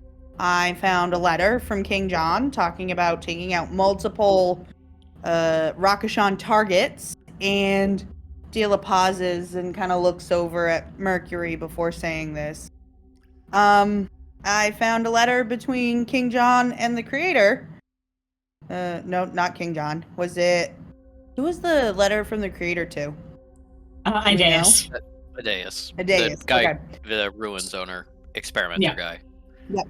And then I saw a letter from the creator to Idaeus saying that, well, sorry, Merc, that he was interested in what was going on here. That some of the work being done here was things that he could consider for his next project. And for him to really focus on this and not let the king, and I'm guessing going after the Rakishan territory and their targets, to distract him. So that's what I found so far, and I've been trying to put it together. May I? Not a lot. Lana just holds out her hand. Yeah, and Lana's just going to fall silent, like reading through these letters for the next minute or so. Mercury In the walls. background. Like, she's now facing back again. Like, okay, the wall, I've studied the wall enough. Rotated. Yeah. Yeah, not her Uh, body, just her head. No. Full owl. Wayne has in the background been like crawling on the experimental tables, shoving papers away, finding papers, looking at different things. Most of it is of course gibberish because it's writing, but he runs over to Mercury and he goes, Merc, do you recognize this? Does the Crider ever tell you anything about this? And he's holding a diagram of a rat. Oh, a rodent. Yes, and well, Mr. Llewellyn, I know that they're important to you. I don't believe I've ever heard of this. Oh, I don't think she wasn't present for the prophecy, but like, I'm not sure that I have any information that I can add to your quest to, I assume, exterminate the entire race. I will say she was there for the conversation about true rats. Okay. The mega rat. Mercury's Yeah. like, oh, so these are like super strong rats. Really Yeah. resistant to extermination. Giant rats. But like, yeah, is that accurate to say that like the creators not like? I'm interested in the rats. Yeah, no, that's accurate. The creators never said anything Yes. to you. In like right up in your face, kind of like ignoring, being like, oh no, not really. Mhm. It's like a rodent. No, listen, you look at this hip to waist ratio, you see this ruff right here. It is 3 times the size you would normally see on a rodent. A rodent? This is Rodentia pestilensis suprema, and this is something entirely. Wait here. Actually, Mark, come here. Grabs your Yes. hand, like tries to pull you back to the group. No, I've never seen. Oh, we're going. Yeah. And like through this being like, oh, I was not fully aware of the taxonomy, and thank you for explaining, Mr. Llewellyn. Oh, okay, back over here.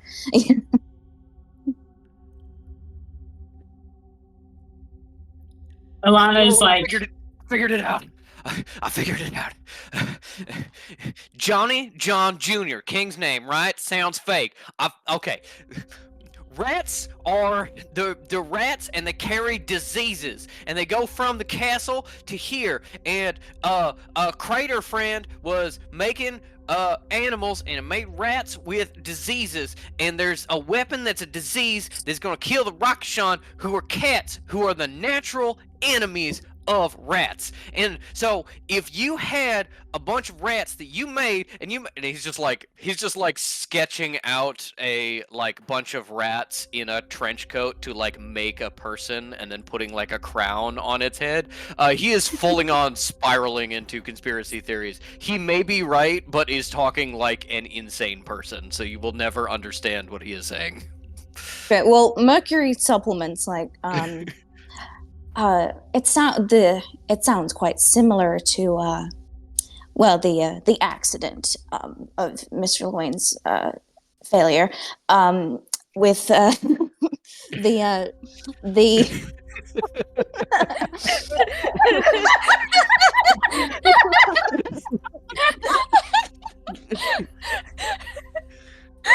People listening back, I would like you to know that Bridget, Everyone's Patrick, posted. and Moody have all sent the conspiracy Sunny gift of Charlie Everyone Day. posted Exact Pepe same Sylvia. time. Exact same time.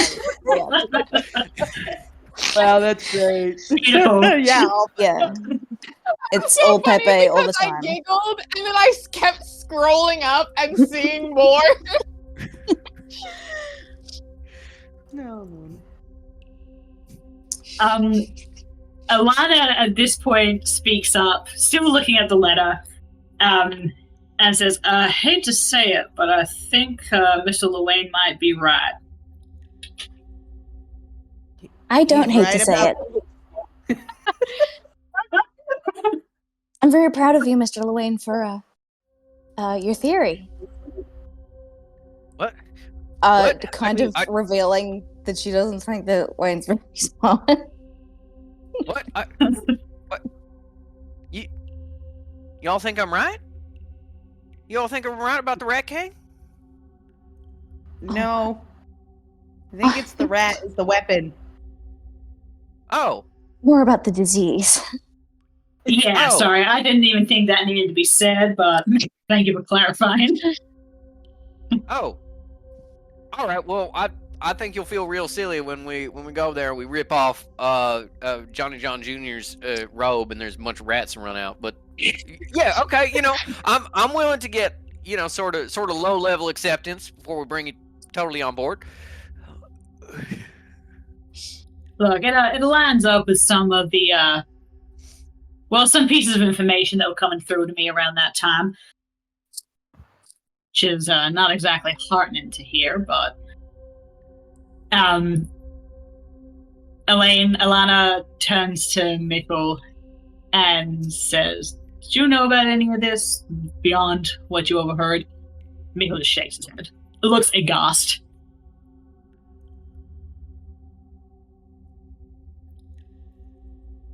Alana just goes, just turns back to the letter. He's clearly thinking very hard. Says siege weapons, which is the weapon that was in the letter. Looks at the boar and says, well, I reckon if anything could be a siege weapon, that there would be it. She's thinking very hard to herself about something.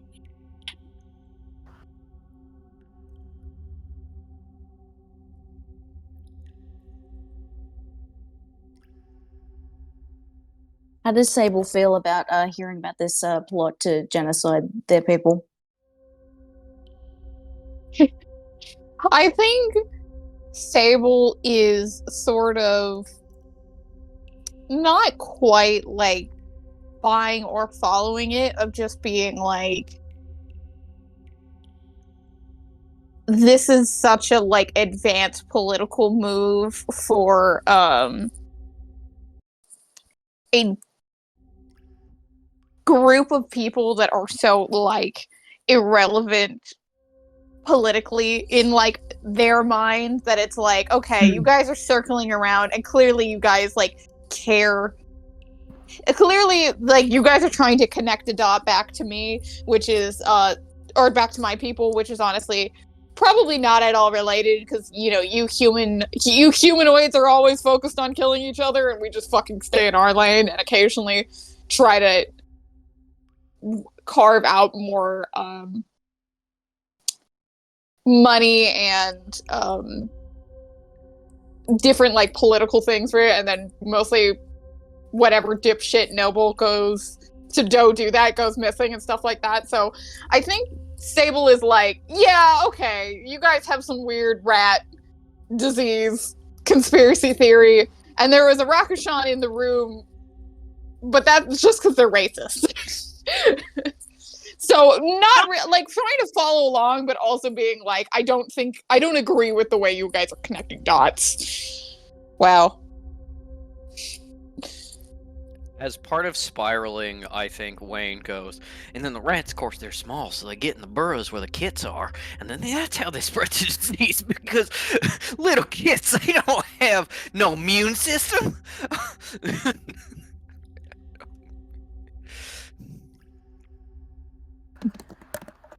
Do you help?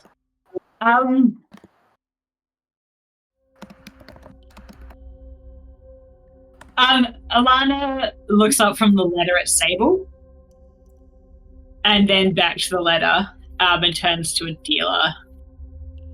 Turns to the group at large, actually, and says,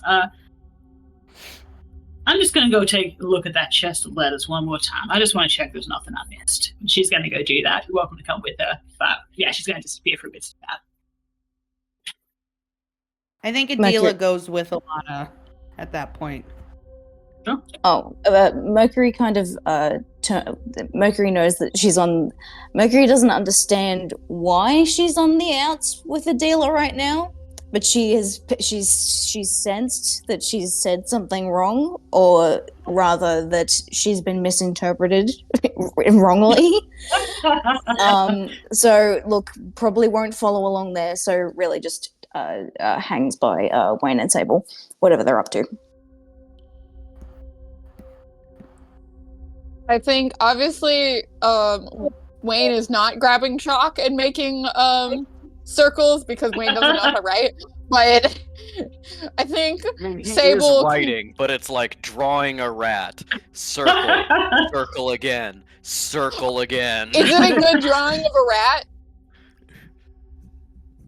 Is the drawing of the rat good? Yeah, roll for it. That's a terrifying existential question.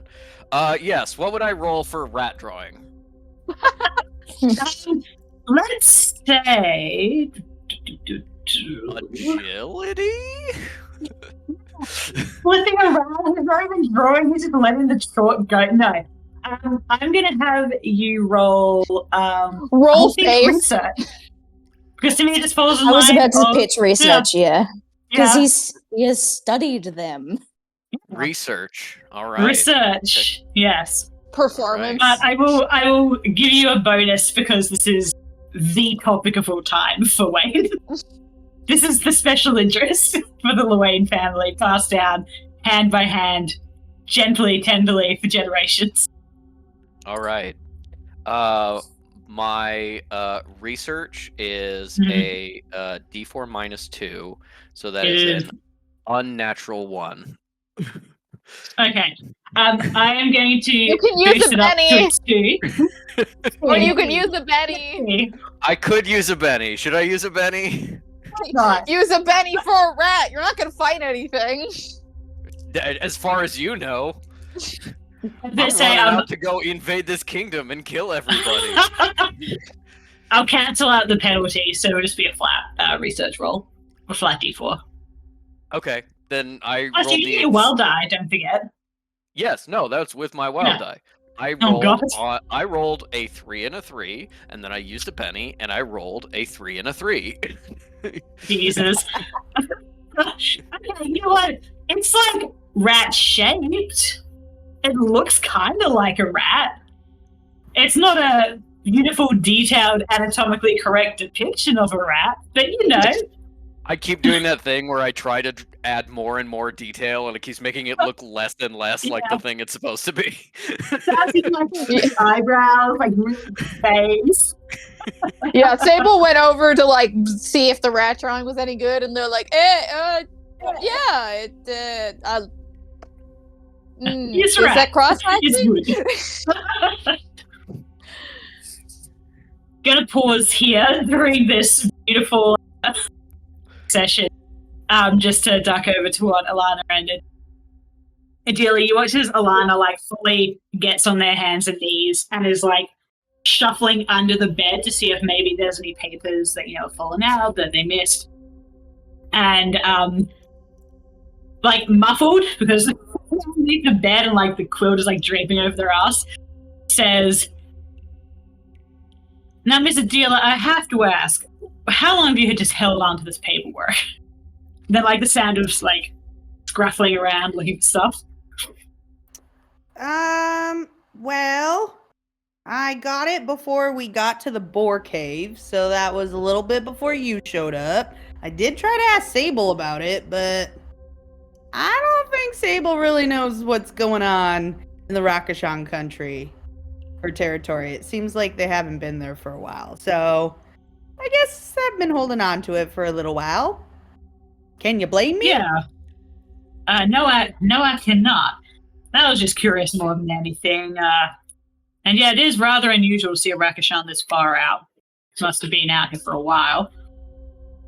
Do have to wonder why. More scuffling sounds, and then I reckon this is something. Then a bonk as they try to straighten up reflexively. Remember they're on. Fuck. Shuffles back out, holding a piece of paper. And it's in the cipher that the journal back in the library had. So Alana kind of frowns at it, like, fucking guy. Just give me a second. And walks back into the workshop, but is like poring over the document, thinking real hard to themselves. Has Wayne given up on the rat? Yeah, he tried to shade the fur, and the texture is just entirely wrong. Instead of being like a couple squiggles to show that it's furry, he's trying to color in the whole thing, which means he's obliterated the drawing. There's no detail left. He's gone. Sable, don't you understand? We find this rat, and we find the Rakashan that you're looking for. Kill the rat, save the future. Kill the rat, save the future. Oh, okay. Alana looks at the dealer very meaningfully. This little picture. Sable was like, I have never been less attracted to Wayne the entire time I've known him.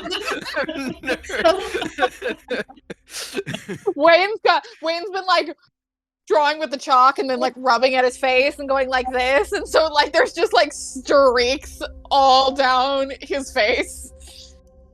Mercury keeps going, let me get that for you, and like No. wiping it off. Mercury has abandoned them and gone over No. has gone over to George and Mickle to attempt to convince them to take the boar out, which he has a -2 to.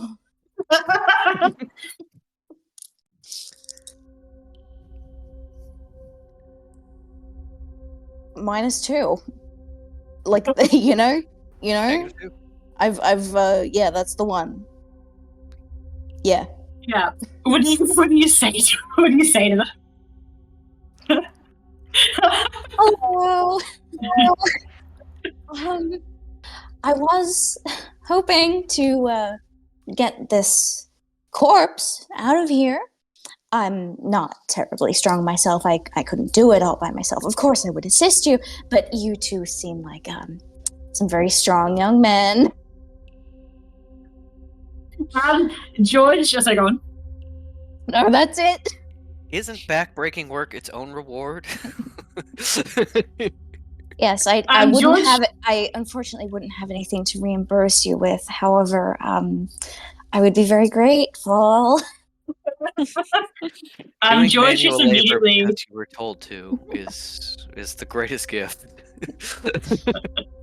George just immediately looks at Mickle. Mickle kind of looks at Mercury in utter bemusement, and then says, "No, I think it's best that this stay here." That Alana was saying that if Alana reckons it's a siege weapon, I'm not a biggest fan, but I think it should probably be destroyed down here.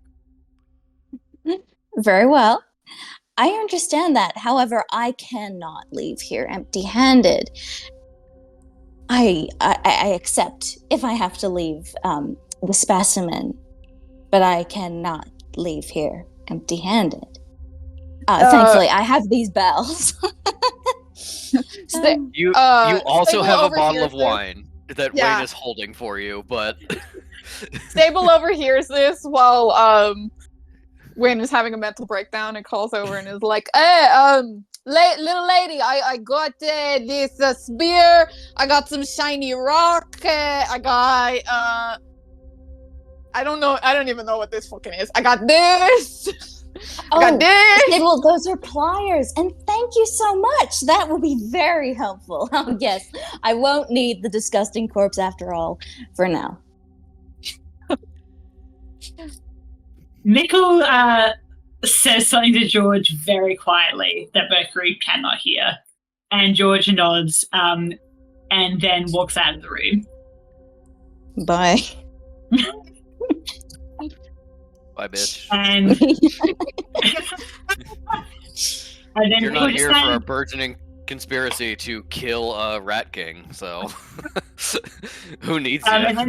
then Mickle kind of, I wouldn't say like takes the position of like guarding the corpse, but he's not guarding the corpse. And just falls silent watching the rest of you.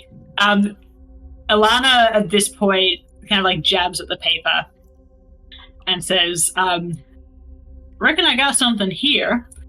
And then goes over the tables, grabs a pen, and just kind of talking to themselves, not to anyone in particular, and says, now, I don't understand this, but I know this is a name, and I just gotta... If anyone goes over, you'll be able to see what she's doing, but otherwise, yeah, just scribbling something to herself. Mercury's taking everything off Sable and trying to hold it all at once and just be like, yeah, yes, wonderful. Do you And the not idol fucking as give well? you like Oh, no. like a rucksack?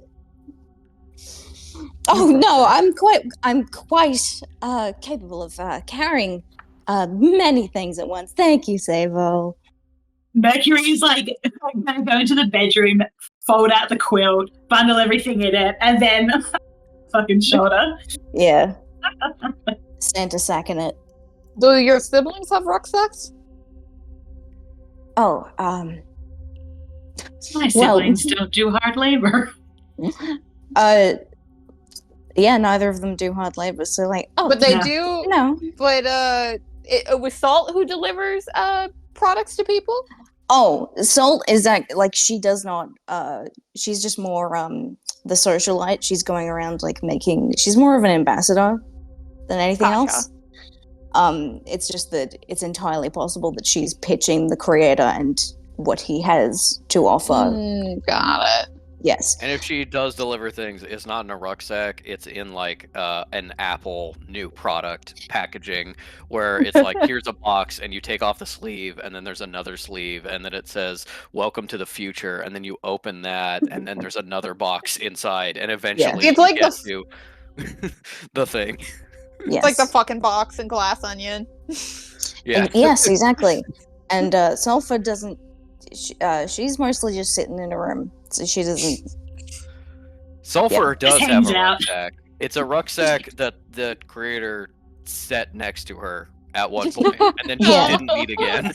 Yeah. She's like, I guess this is mine now. Yeah. Yes. Mercury gets the groceries. That's her job. Mhm. But it's like the 2 trips are for suckers, except she's just like carrying groceries by just like bags just down her arms. One And, on like- each finger. Why she T-poses. Yeah. At this point, Alana makes a noise that would only be able to be interpreted as a Eureka equivalent and comes over to Sable and holds out a piece of paper and says, now, I don't know too many words in the Rakishan Common, but this one does sound a little bit familiar to me. Pass to Sable the paper. Interestingly, Alana has written the word actually in Rakishan script. So there's no question of whether or not Sable recognizes it. It translates to the speaker, which Mhm. Sable knows is the word for this representative. And then Alana's also added a name, which Sable also knows. Sable knows this name because it is Tawny's father. Sable's fur starts sticking up a little bit, and he does a quick glance back at Wayne, and then looks at Alana for a long time, and be like,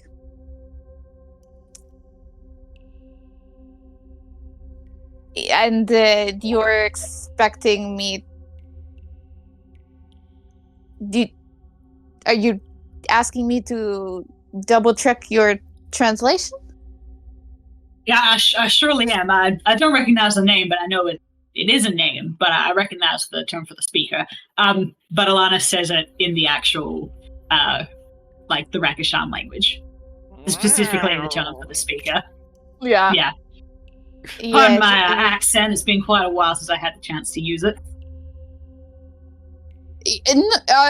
No, that's it's not it's about that. Yeah, that's the closest to us having a politician. Yeah. Now, correct me if I'm wrong, but didn't this man, this politician, I do remember him being one of the people who stepped down a while back. So I guess there's something going on there. Shrugs. Alana is like really not prying. They're genuinely just trying to see, like, does this mean anything to you as an actual Rakishan person? Like, it's a sparkety. And then it kind of frowns and says, "Wish I'd known this a couple of decades ago. Would have made my job a lot easier."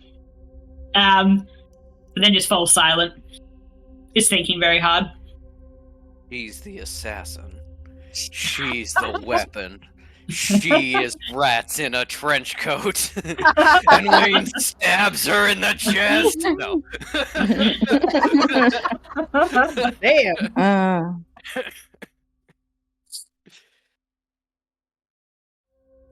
I think, yeah, Sable just looks very just like stiff and uncomfortable, and is just sort of being like waiting for Alana to kind of like come to a point or say anything more definitive. But you know, like the fur is standing up a little bit. They're kind of like sucking on their like canines when it's a cat. Yeah. Yeah. And maybe just like flexing a paw, claws kind of thing. Just very just like are you gonna come to a point? Mhm. No? Okay. I think- Sorry, go on, Patrick. I think Wayne was far enough away that he didn't like hear this conversation, but has noticed that now everybody has drifted off and nobody is paying attention to the like 7 arrows he's drawn pointed at this blob that used to be a rat drawing. But he sees that Sable is upset as he's looking around, and so doesn't hear this conversation, but does come over and kind of like, "Hey, Sable, you all right?" And just kind of like puts 2 hands on like other side of the flexing paw, and just kind of like holds it for a moment, and then like kind of instantly like, ow. Ellie, you're missing it. So Sable sort of is still standing there, and well, wait a minute, we wait for Ellie to come back. It's just sort of standing there and just sort of tensed and tail twitching too. Ellie, are you okay? Hello? Yeah, I just cut out for no good reason. Oh, that sucks. Did you hear what Patrick said? No. Wayne Holding came hands. up. Yeah, Wayne came up and took Sable's hand and then got stabbed with a claw in the hand Yeah. for it. trying But to is trying now- to comfort him, And Yeah. I said that, and you froze like this. And I was like, Ellie is paying attention. Wait, nope, Ellie's not moving. No, I just cut it out before I heard any of that. How rude. How fucking rude. But yeah, just how Alana would be reacting to that. Sable's still kind of standing still, but their tail is twitching. Alana does, like, I would say their eyes, like, shoot down to where Wayne is holding, like, but doesn't say anything. Instead says, I can't make out the rest of this, but there's something here about making contact with this person. I don't know. I'll need to say that to someone. Maybe it's time we head back to the village. It Yeah. seems that business is done, at least on the point that we need this to be in this creepy ruin. Mm. We can have this in a more civilized place. And Wayne, you want to last look at your rat before we go? Or maybe you take some sort of flask and you have rat to go? Still holding your hand, looks up at Sable and goes, Sable, that is a fantastic idea. Give me just 1 sec. And just like it takes out the flask, which is probably like half full at this point.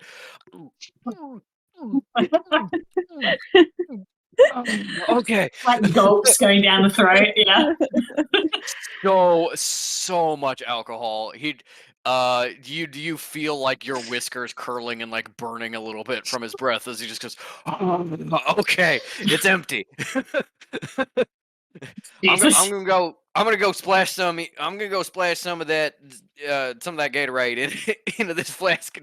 Oh, it's such a good idea. All right, well, I think we killed a bunch of zombies. I think job is done. We all did a great job. Great work, everyone. We're getting some money. I think we take that money. We outfit ourselves. We go save a Rakashan and kill a rat that is dressed like a king and is going by Robert, I think you said, for some reason. I don't think we're gonna have a very easy time convincing little lady on that. Yeah. Oh, Well, I wouldn't go with you, but I wish you all the best of Yes. luck. Yeah. You going to meet us in town in the tavern, or are you heading off to your crater? I will be heading straight home. You were all correct. The job is done. I have no reason to stay here any further. I shall depart. It has been wonderful to have all of your company. Unless, Mr. Lowain, you would like to deliver the wine, I shall be heading off. Well, Merc, it's been a lot of fun. You did, say I should give the wine to Crater myself, and I got a couple other things in this pack here. I got your bells and such, some other little knickknacks and doodads I picked up for you. And you seem to really be struggling with that duvet there. So why don't you just kind of retire to the tavern with us? We'll have some discussions, and then I'll come with you back to Crater and help you carry all your things. We also can carry me and Mr. the Lowain, lady. Mr. Lowain, I do not tire. Yeah, but what if happens if you drop thing? Yeah, what happens if you drop things? As much as I would like to say that I am incapable of doing so, you are correct. A hand would be very much appreciated. Thank you. Well, Why don't you have spend to. Sorry, go ahead. Why don't you spend a little more time with us, and then we'll give you a hand? Yes, we. That is. Sorry, go ahead. I am perfectly happy to keep in your company, Mr. Lowain and Sable. However, I'm not certain if Lady Ashford would wish to spend any further time with me. She which is probably totally fine. is the dealer like in earshot right now? Yeah, she's in earshot, and she's like, "No, Merc, that's not what I meant. I still view you as quite a good companion. I am happy to still be in your company." You Dealer feels have kind to. of laying it into her. You were allowed to be in the company of someone with differing opinions than you. Well, my opinions are chosen for me. But I imagine there is nothing that I could do to stop any of you any of you from accompanying me, and I certainly wouldn't make an active effort to do so. Okay, so you just have to listen to differing opinions for a few more hours, and I don't have to listen. Sable just tilts their head. I don't see much point in keeping our company then. If you don't want to listen. No, Sable, we can carry some things, right? We can carry some things, and then maybe talk to Crater about some things that we discovered. No, Perhaps. you know what? Yeah, no, we talked to Crater and Maybe some questions. yeah, Of a no, yes, hard yes, variety. and while we have Mercury catch up with their sisters, and we talk to Crater. You're right. Yeah, that's a great idea. We understand. We no longer have differing opinions because we all be on same page. Once We're we all talk on to same Crater page with that we love Merc, Mercury and we not having to desperately hear, want to not see having to Crater, listen. which not is having to easiest listen. when Merc lets us in the door. That is so wonderful. My creator would love to meet all of you. Yeah. And then we go to fucking rap play. Okay, let's go get your Gatorade, and we'll be right back. At this point, George reappears in the door holding a bag and goes straight to Mikkel. And they're having a conversation in a low undertone. And then Alana says, "Mikkel, please tell me you didn't bring dynamite into a very unstable cave network." And Mikkel's like, "Well, I Maybe. figure that no one else should get a hold of it. And if the mine is going to be built, then I might as well destroy what's going to be, potentially dangerous or be able to be used." Start slowly taking out the dynamite. Alana seems unbothered by this, but turns to the others and says, "Well, I might skedaddle back to town if he's going to be blowing things up. I don't really want to get caught in the crossfire." May You know what? Gladly, is that you? I think we should all circle up, head back to Marge's little tavern, and get a couple drinks in us, rest, make sure everybody knows that the job is complete. Hey George, Mickle, can I talk to you for just a second? And I'm is like going to actually, fucking work on I'm working on the Gatorade before this thing goes kablooey, okay? And grabs yeah, would the you mind flask. just kind of dipping? grabs the Fill it up. You want to take a couple sips yourself? That's fine. Just make sure the flask is full. Yeah, George Mickle, can I talk to you privately just a moment? Mikkel gives you a stiff nod, but is not going to come over to you. Yeah, no, Wayne is like very specifically trying to have a private moment with just the two of them. Yeah. Away out of everybody else's earshots as Yeah. everybody else like starts exiting and kind of gathering their last things. Mercury maybe finds a few more shiny objects to pick up, and other people are like, "Look, I'm helping you by carrying this one thing. You absolutely need me to go to the creator." She's fully bought it because why wouldn't she? It is Yeah. her incentive to believe this, and so Why it's like, wouldn't you want yeah, to go see the creator? He's the let's best person to ever go. exist. Yeah. Yeah, yeah. So don't worry about Mercury. She's fucking off through the mirror hole wherever. As Wayne comes over to George and Mickle, it's like, "Hey fellas, I just wanted to get a little just spin a little yarn with you, tell a little story. Theoretically, you talked a little bit about this king who's kind of like, wants to take your land, maybe have like a bunch of taxes and stuff like that. There's a little story I heard that my nana used to tell me. Oh no, careful with that. No, no, your dynamite's not as stable as ours. We've made changes since we invented it. Yeah, no, come down south sometime. Yeah, she always told me this story. She was just like, you know, what kills knights and horses? Dynamite.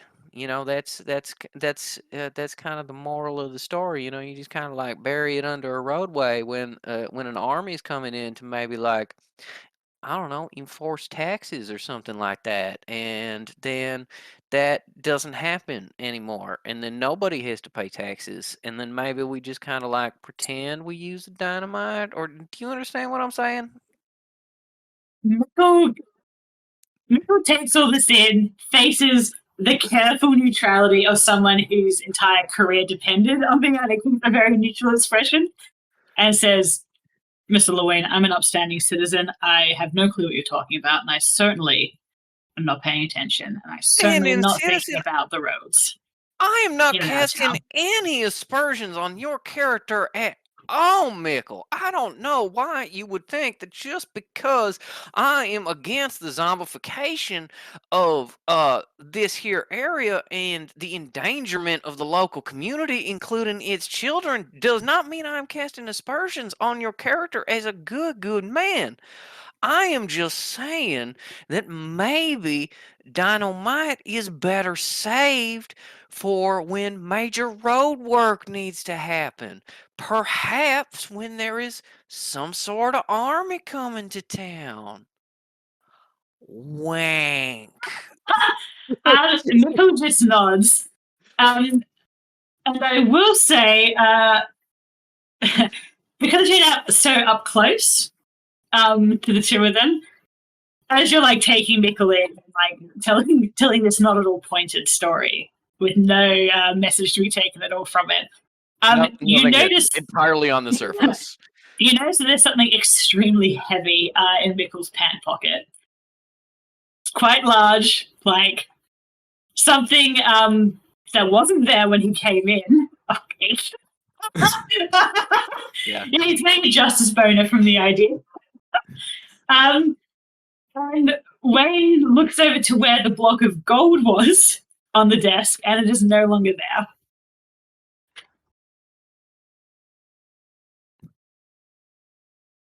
Wayne is like, oh, whispering does it for you. I didn't mean to. Oh, well, theoretically, cash is all well and good as long as nobody's here to, take it from you, saying that actually they own that gold and want to have it for road maintenance. My thought is that Marjorie needs to make repairs. There are a lot of people around town that need to make repairs. And with what's left over, maybe we could add some farmland. Stuff to keep us going without depending on the outside. Yeah, oh, it's from Margin. No, I understand. Yeah, absolutely. Pay for some repairs, a little more farmland, a couple weapons, some armor, guerrilla fighters in the woods. I understand entirely, Mickle. You and I, same page. Big old clap on the shoulder, starts like walking away, trying to like steer him away with the D&D. Like, you and I, we totally agree. And Mickle's like, I'm not sure we do. It's like, no, we do. We do. As everyone moves out, Mickle and George are basically going to stay behind, start laying fuses, but they'll catch up with you in town if you want to have scenes in town. Well, one last thing is that Sable does get the flask full of Gatorade and looks at the Rakashan Tawny one last time just to check in on him. Yeah. Are you looking for anything different or just kind of like Just making circumstances haven't changed. And it's the same scene that she saw last time. The flask is, I would assume, not big enough to take all of the stuff Yeah, in there. sure. So, I also yeah. kind of imagine it. I was imagining it something that magically replenished when we've been shooting Yeah. off from it. As Sable dips their paw in, the image fades back up once more, still in the same cell. But Tawny is talking to someone. The You can't rat. make out who it is. Zooming on the rat, they're having a deep philosophical discussion on the nature of man and Rakishan and rat. And whatever the person Tawny is talking to is saying, it isn't good. All right. But yeah, that's Yeah. it. Well, then, yeah, Tony just puts their paw down on the surface, kind of puts it on wherever Tawny's head is, and then turns away and leaves.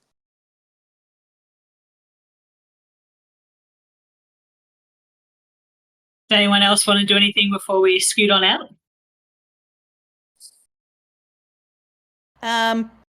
Adela wants to put her hand in again because she Uh-huh. remember what she said last time. Sable's having this moment, and then Adila's like, you mind if I go in next? And she goes, just like full cat jump in the air, like they've seen a fucking, like when you have like the cucumber prank. Yeah. Yep. Just to see if she sees the same thing because she's fucking done with this royal thing.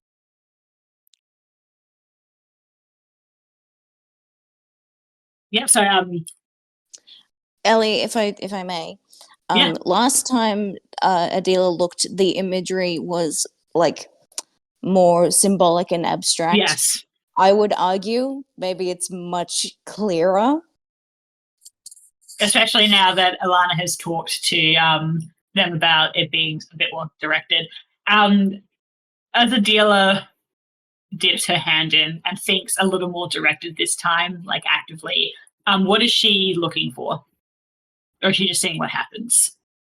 She's just seeing, because you know what, that is right. Good point, Ink. Because Alana kind of shared, and because Adela last time used it to kind of look at the boar, and that's how she was able to see like the spear and everything. She does go to it to see if like the different images that she saw had a clearer picture, because she's thinking about everything she's seen recently. Okay. It takes a little bit longer for the image to come up. This is maybe something a bit more complex. You're having to put a bit more thought into it, and it swells a little bit longer. And just when you think that maybe nothing's going to show, it resolves into foreign landscape that you haven't seen before. But you have a vague sense of what the Rakishan territories look like. You get a vague idea of, they're hilly and a little bit bare at times and snowy, at least when you're entering in through the mountain range. And there's a trail very clearly not just marked out, like worn from people walking through it. This is a trail that has been developed. It's probably a better word for it, excavated. This is a man-made trail, or a Rakishan-made trail, rather. And vision pans up and you see that it's not a little trail. This is a long trail. And every kilometer or so, there's an arch very carefully made over it. And then that resolves into another set of images, which is the throne room that you spent much of your life in, waiting patiently, silently. And the king sits on it, speaking to someone. You can't see who, but this seems to be not a normal visitation. This is something else. And then that fades.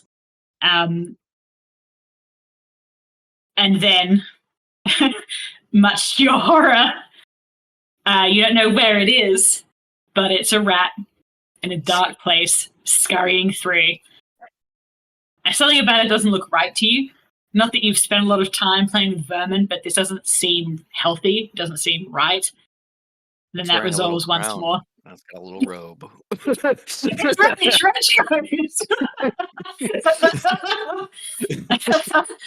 And then that resolves once more, and it's you, as if you're looking into a reflection, and you're wearing your armor and your shield, your helmet, and you are readying for some sort of battle. You can't quite make out where you are, but it's not somewhere you've been before.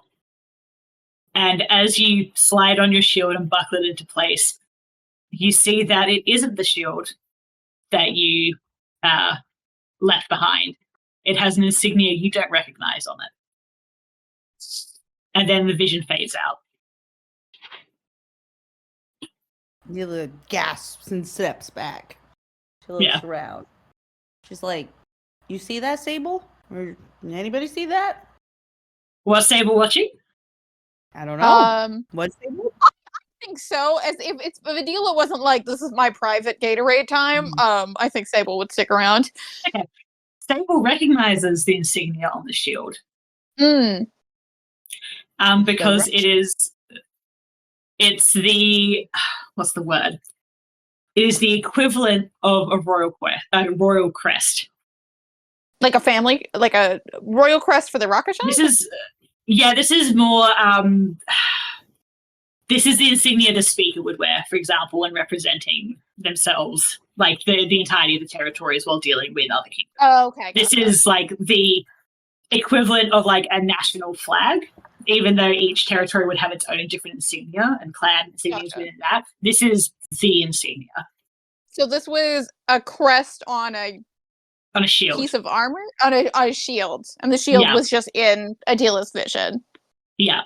Adila's wearing the shield. Adila is a champion of the Rakashan. Got it. And then also with the rat. Yeah, the weird rat. Stole the rat. Same rat as before. I don't think Sable would be able to. I don't think Sable would be able to pick that. But Sable would immediately recognize that this is not a rat that should be ingested. Okay, gross rat, nasty rat, gross, stinky, nasty rat. Yeah. It seems we all have rat destinies. We never got Mercury to touch. We never got little lady to touch. Maybe she also has rat destiny. Mercury would be so upset if she got rat destiny. Mercury is not like literally, but figuratively, the rat. Yeah. The inside man, you know? Yeah. Yeah. So she does have a rat destiny. Ed, you want to talk about that image of you, the shield? Is that from your past, or you think it's your future? That's not from my past. That's not the royal emblem. I recognize the territory.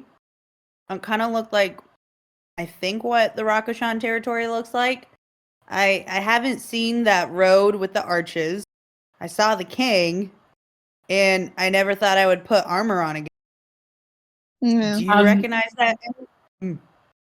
Sable, the moment Adila mentions a trail with arches, you know exactly the trail that she's talking about because it is the pilgrimage trail that I mentioned a couple of sessions ago.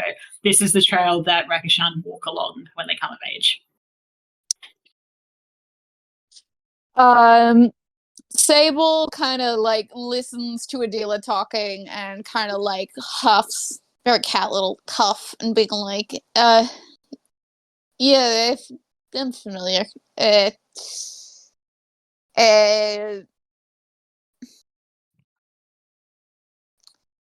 You know, it's someone optimistic and spiritual says it would imply that we all have quite a lot of ahead of us.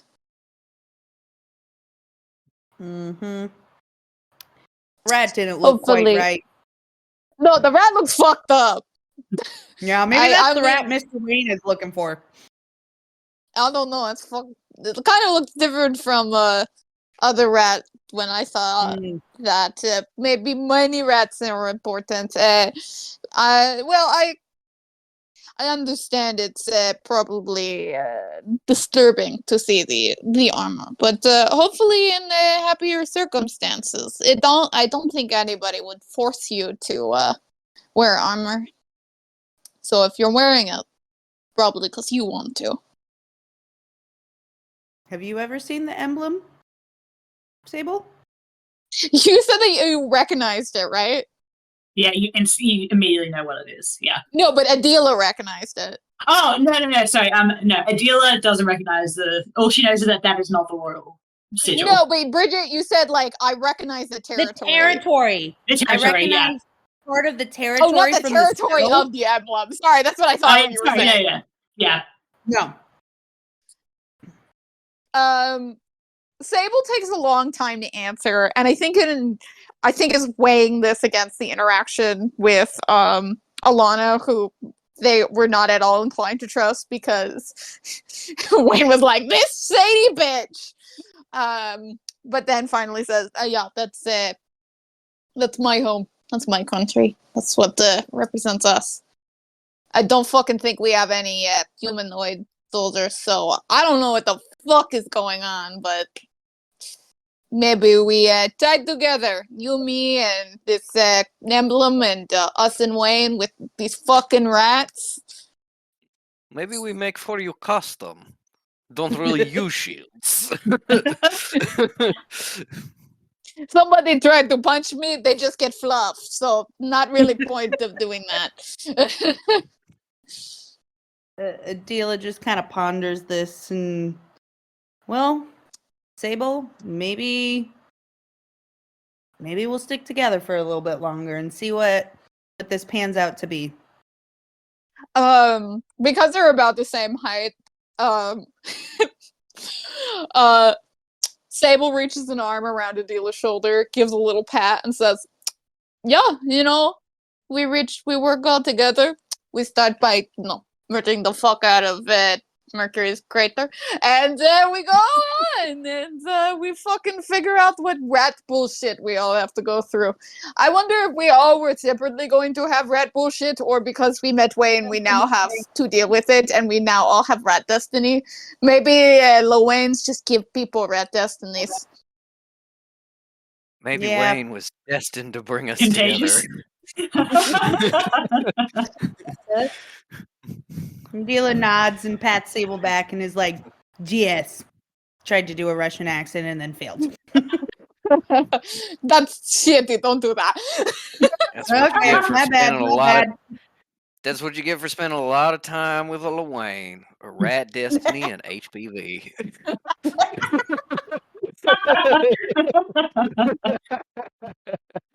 If I may, as DM interject, I think at this point, Adila and Sable would move out of the room. Maybe I was to join the gonna say, others. they walk off.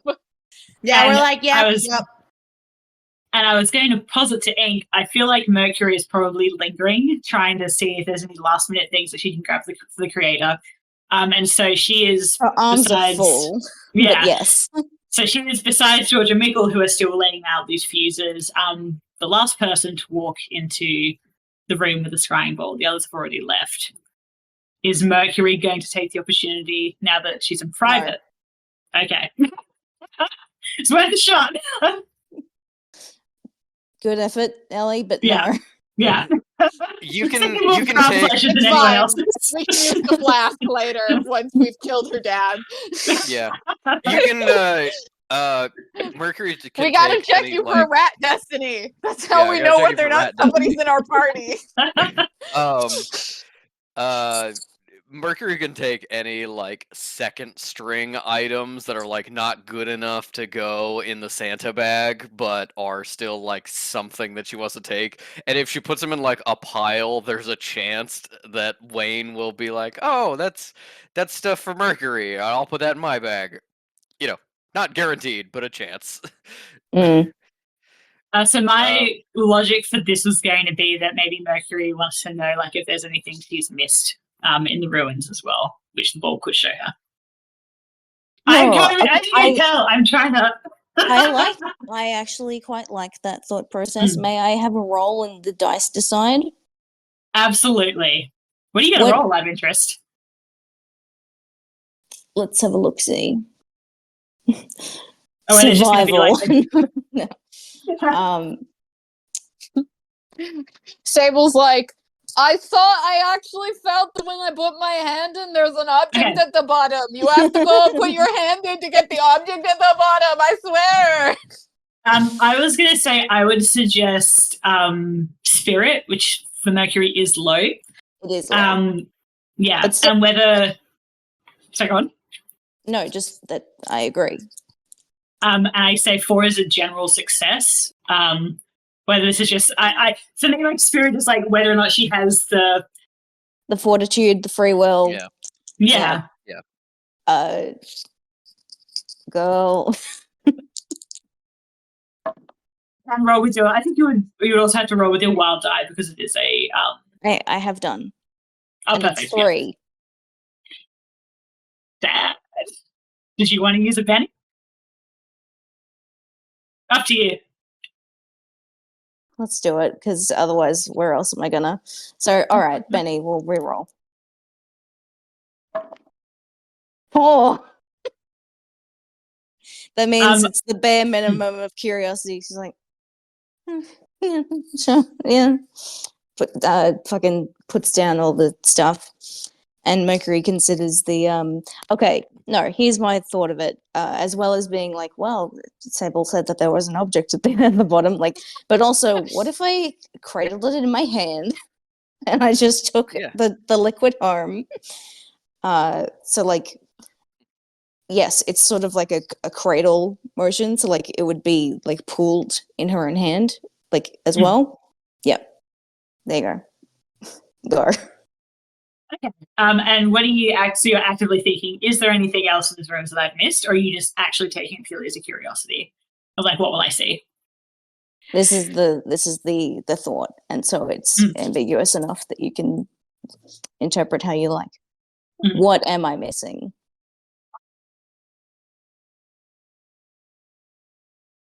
Okay. As Mercury thinks this and puts the hand in, how much physical sensation does Mercury experience that isn't just like impact or pain or like, you know, the implication of potential damage? How much can Mercury feel? She doesn't like, she can't smell. She doesn't have like you know, a lot of like sensory ways of interacting with the world around her, but like, because she is quote unquote living, there's still this sense that she can have of, you know, presence in a moment. Does it does that make sense? Yeah, like a general sense of input. No? Yeah. Okay. In which case, I think it will come as a shock to Mercury then that this isn't a sensation she's felt anything like before. It's just the sunshine. It's just what the others felt. But it is pleasant in a way that I think Mercury does not usually ascribe the descriptor to. Like, this feels good. Yes. As foreign a notion. So she would be familiar with like warmth, but it would not have a positive or negative connotation inherently. But this is like a nice warmth. Yeah, exactly. And as the liquid shimmers, it takes a little longer as well. This is such an open-ended question, unintentionally or otherwise, that it's trying to answer. And it's not so much an image properly. It's not clear like the others by nature of how abstract the question is. It's flashes of things. It's Wayne and Sable laughing, or at least Wayne laughing and Sable offering a very reluctant grin. It's a dealer standing between Mercury and Danger and the Deers. It shows Mercury standing alone in the dining room, back at the creator's lair, for lack of a better word. polishing and polishing, and in a distance, the sense that the sisters are talking and spending time together, perhaps with the creator, but not Mercury, forever doomed to be the person who's doing the hard work that no one wants to do. And then it just fades out like that, this overwhelming sense of loneliness and the sense that the others can provide you what you're missing, whether or not Mercury has the capacity to both pursue it and understand it isn't going to matter. Yes. Do you mind if I just be terrible? and Absolutely, so go for it. Okay, she looks at this and is like, oh, I fucking missed a spot cleaning earlier. All right, I'll have to go back and do the thing. Yeah. I can see a little bit of wine on that table leg. Yeah. Looks at Alright. like Sable and Wayne laughing and being like, I do need to work on my knock knock jokes for the creator. Yes. I need to improve my interpersonal skills. My delivery is shit. He has asked me to come up with new material. Salt is so much more charming and easily with delivery.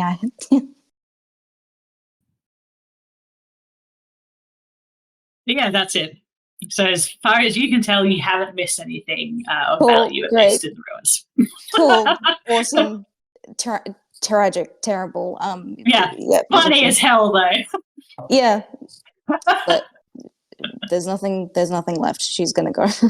It's fine. We're gonna kill that guy. So I will say you guys will just abstract it. You leave about halfway back to village. You hear an enormous explosion.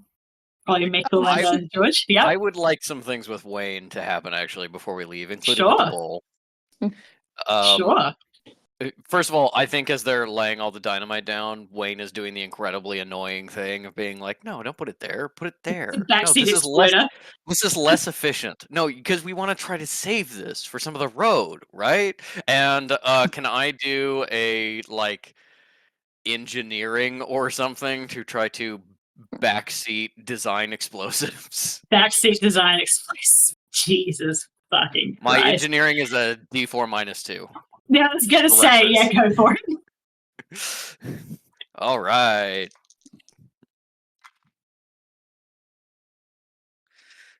Okay.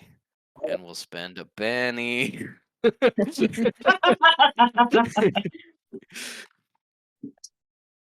Much worse. Okay. That was a 2. Yeah, you try to direct them, but Nickel and George are kind of not really interested in hearing your opinion on this because they don't care so much about the efficiency. They want to make sure this thing is fucking destroyed. Wayne is They like you absolutely about it. Wayne is absolutely like trying to be like, yeah, and then like pocket a stick of dynamite, and then Mickle just like comes over and like takes it out of his pocket, puts it back down, and wires it back in. No, we're using all of it. All right, fine. And as we lay down the dynamite and leave, Wayne takes a moment to Wayne takes a moment from for heading back through the map room just to like try and check like visually how far down the sunlight went to like make sure that the flask got filled. Not that he doesn't trust Sable, but like obviously you want to make sure the good stuff is there. And then kind of just kind of looking at it and goes, I guess, I'll check on the rat again, and sticks his hat in. Can I narrate at least some of what he sees? You sure can. Um, I will be gracious.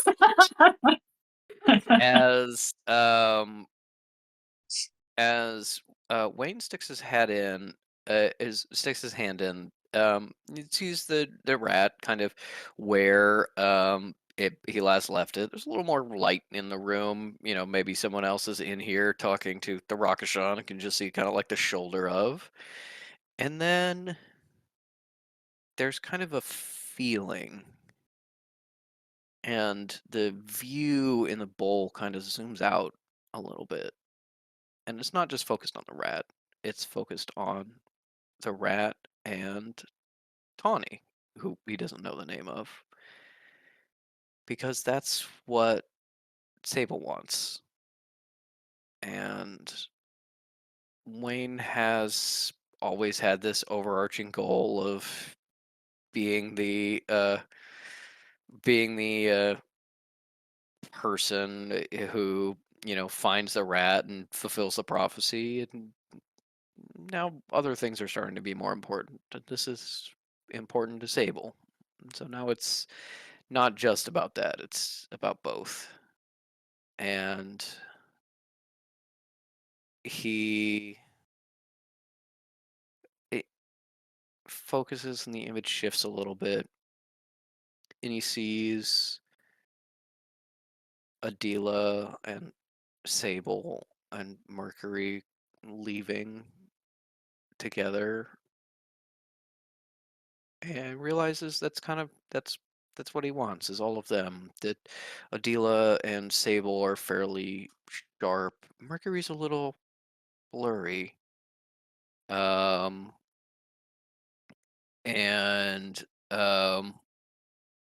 as is thinking about Sable, but also kind of his new friends and allies, can I roll to get a very slight glimpse of the future for Wayne?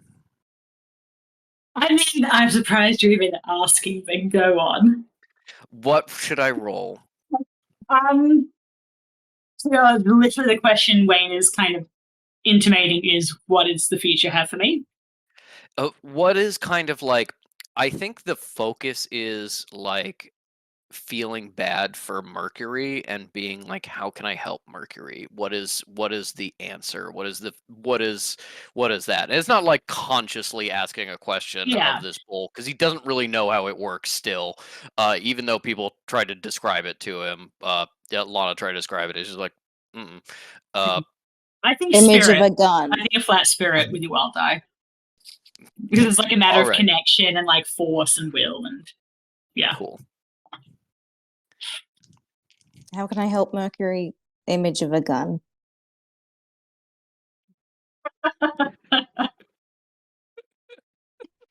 It's like a Which self. was that? Was it a one? Was it a double Like- one?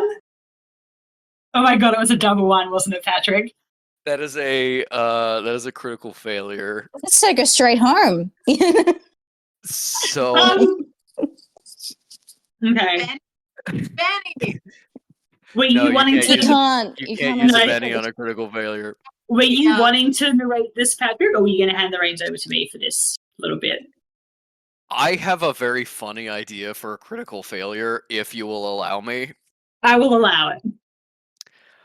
Wayne is thinking about how to help Mercury, this little bit of distance, this little bit of fuzziness, and the image sort of fuzzes out, and you see Wayne straddling this old bearded man, just absolutely like haymakers beating his face in, while Mercury is staring in horror and clearly like building up a flamethrower to like annihilate Wayne. And then it suddenly stops and he goes,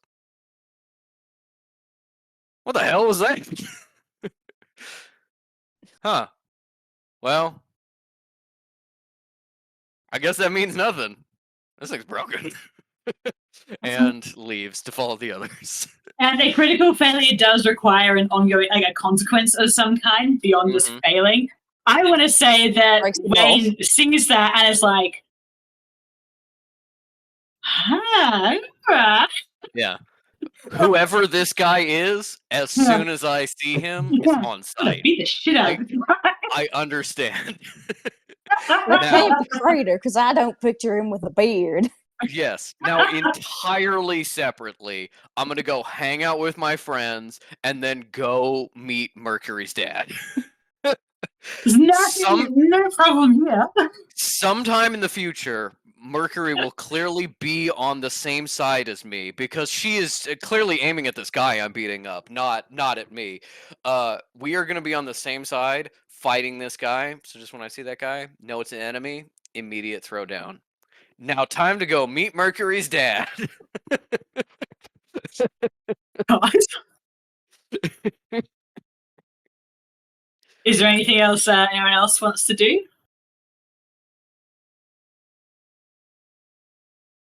Let's All right. get out of here. Yeah, okay. You make your way back to the village. Like I said, there's the enormous sound of an explosion about halfway. Clearly, Michael and George have done their job. And when you arrive, dairy and all the cows are disturbed. Yeah, they were kind of like spooked. The whale eye thing going on. Can you guys hear any of the audio, by the way? No. Nope. Why is it being like this? It was there for part of the session. Yeah. I remember, but I think it has mostly been silent. Yeah, I think it's cracked the shits when I dropped out, and it's not interested in rejoining. Can't hear anything now? I hear it started now. Yeah. Cool. Okay. Turn it down a little bit then. Make way back into Venterville. It's late afternoon. Sun's beginning to dip just a little. And people are making their way in and out of the pub, getting ready for a night on the town as much as you can in Venterville. Are you going to go straight into the tavern and talk to Marjorie? Yeah, we've caught up. Adila is probably like keeping Mercury's Santa sack from like running into things. This is to like squeeze through the door into the tavern. Yeah, we all hang out. Oh, once you go inside. Sorry, what was that? I said, have a drink. Okay. So once you go inside the tavern, Marjorie immediately looks up and sees you all, looks profoundly relieved, and beckons you over to the bar, already pouring beer for you all. And she says, "So, did you do it?" Well, we certainly dispatched some undead creatures, and that was the job as you described it. So, why, yes, I would say so. And it's all of them? They're dead? Yeah, as far as we could tell. I mean, it might be there was like a passage or something that we missed, but we were pretty thorough, so I think you're all good. I don't believe we missed anything, Miss Marjorie. Looks so unbelievably relieved, and then reaches down under the counter, pulls out a bag of gold, and starts counting out what was owed to you all. And as she's doing this, she says, "I can't thank you enough. Now we can finally get this town back on track." Yeah, be able to open the mine, get some real cash flow. Maybe, buy off a couple mercenaries, keep the mine safe, keep it from bandits. Maybe some supplies, tents, weapons, horses, and armor. What? and recovery for your daughter, of course. Oh yeah, no, that too. Well, How Kit was is actually Kit? out and about. She actually left the house while you were gone. Nothing special, just came out and had some wait. But yeah, it was. Well, how wonderful. Oh, that's So, really sweet. Do you know what happened? Do you know where they came from? The zombies, I mean. Oh yes, it was a I think. Mercury's gonna fucking say it unless he keeps talking over Yeah, her. I think Wayne is gonna like try to talk over her and just be like, it was a magical effect that wasn't gonna, no chance of being repeated. It's not like there was any kind of entrances to the area or anything like that. No places for critters to get in, things like that. It's not gonna happen again. Yes. I think I think when Mikkel and George were enemies, he would have thrown them under the bus. But now it's like, well, you know, they're gonna potentially be our support squad while we assassinate a Rat King. So. And Can't do that Wayne's if they're in jail. explanation it's satisfactory enough to Mercury for her to Mhm. just be like, yeah. It's technically true. It is entirely true without throwing them under the bus. Yeah, she seems pretty pleased with that. Just chattering a little bit more about Kit. You know, nothing really big going into details or anything like that. And then at some point turns away to serve another customer. And then Alana walks in and makes a beeline for you guys. And says, I've sent that letter on to a friend of mine. Hopefully they'll be able to get us a little bit more information. But in the meantime, can I buy you all a... I see Marjorie's already gotten you a drink. Well, second round's on me. All right. Looks at Wayne like, well, I did offer. Motions at Marjorie. A smile that is very clearly more than just a friendly smile. And Marjorie reddens a little bit, but sends another round through to the group. So that means there's 2 extra because Mercury's not drinking anything. Wayne takes those. I assume Wayne takes both, and then Sable looks at him, and he like slides the other one back over to Sable because he was going to drink both and was told in unspoken terms that was not appropriate. And is also just because Alana has proven herself and is an ally, but is still a McCoy and therefore a real son of a bitch. And so it's like, oh yeah, you were telling me about that good liquor that you're saving for a special occasion. Well, we're celebrating now. Why don't we make that the second round? Well, I got some stuff to tie up here first, but once I'm done, I'll happily take you to my forge and I can pour you all a nice little snifter. Excuse me for just a second, I gotta go talk to someone. Dashes off across the room to speak to a couple of locals. Are you guys going to do anything else while you're here? Mercury has reset to like passive mode, like sleep and not sleep, but like sleep mode until we're getting back to leaving, and that's when she's going to start going on and on about how great the creator is again. At some point, Sable's gonna turn to Wayne and be like, we were in the room with the Gatorade. Dila has a red destiny too. Who would think? Man, let me ask you a question now. You actually a Wayne? You Wayne Adila Wayne? I don't know of any elf blood in my family, but I didn't really know my parents, so who knows? The rat looked kind of weird though. It doesn't exactly look like your rat, but it is a rat, and it is a rat destiny. And I don't, I feel like it's a crazy coincidence to have multiple rat destinies. I think we're all bound together. And I can check you over. Show me your ears. No, move the helmet back. Move it. Yeah. Is that how you tell someone is part elf? They are pointy-eared. Yeah, so sometimes, it gets a little less pointy with time. I'm thinking, you could be like 1/16 elf, maybe a little less, or maybe you just have naturally pointy ears. Hard to tell sometimes. I am pretty blood confident.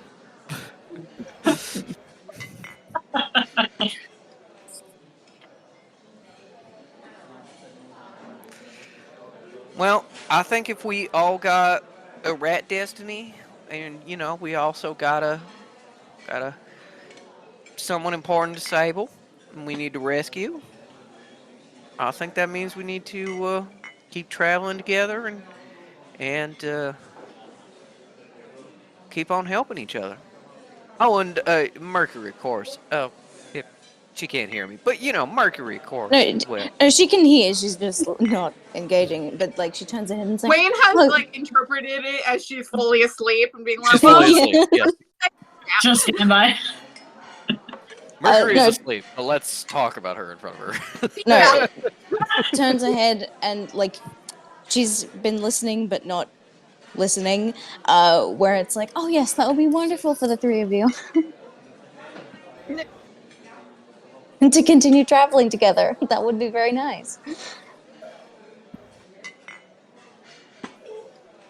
Sh- Wayne, she's saying she's not coming with us. Oh, that math didn't make sense. Well, well, Merc, you know, sometimes you're a stone and sometimes you're a tumbleweed. And a tumbleweed gathers no moss. Is what, you know what, you're welcome to come with us. But I think the important thing is, you know, you choose for yourself, kind of make your own destiny. More important than that would be my creator's permission. Yeah, of Yeah. course. And, you know, we're gonna go see Crater. He'll probably give us permission right away. You know, we'll knock on that talk to door. good. He'll open it. Real I'll see his good. tanned, unbearded face and just be like, "Mr. Crater, we're friends with Merc." Yes, if he allowed it, then I suppose that would be wonderful to join you all. However, what would he do without me? And like her Survive. face has, and like this is actually not a smile now. You've got your siblings. I'm sure they take good care of your provider. That's what children do.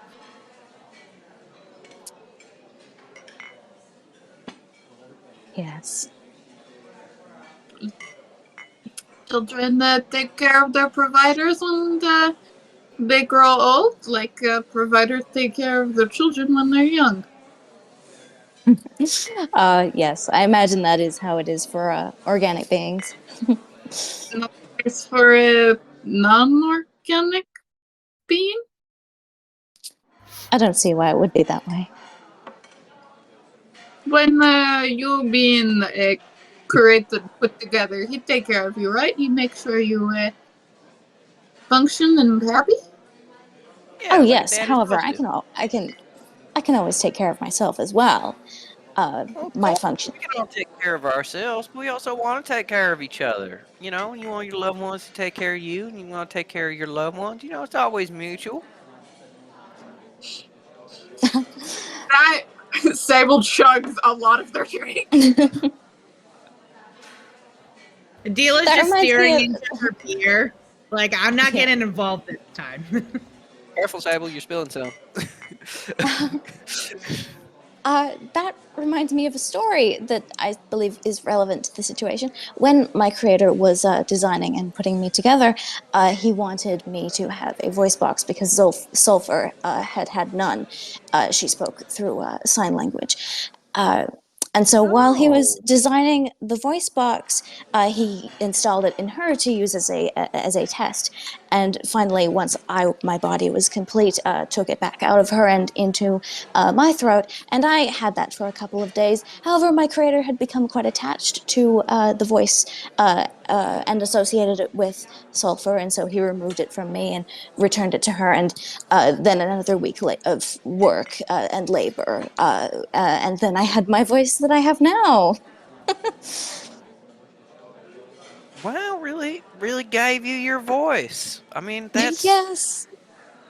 that's really great. And you know, when you give someone a voice, you're giving them the ability to advocate for themselves, and you know, make sure their needs are being met. And that's all you can really do for your kin. Mm-hmm. I certainly do that for Sulfur. Yeah, you know, because you're probably a good sister.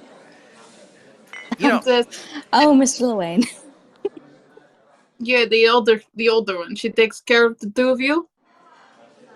Oh, Sulfur is wonderful. Yes.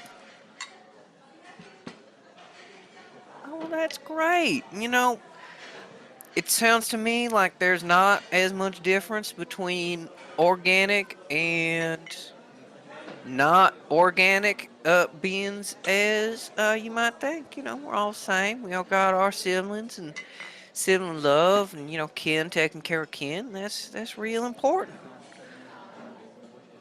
You know, kind of reminds me of a story I think might be relevant if you let me. Um, when my great grandpappy died, you know, as is My tradition, we. condolences. Oh yeah, thank you. It was long ago. You know, I was pretty young at the time. You know, when he passed away, we did the traditional thing, and we strapped it to a log, and we floated him into the swamp. And you know, he got eaten up by Big Al. Big Al's a real big gator. We got out in the swamp there. One of our champions actually. Real big gator is Big Al. Yeah, ate them all up.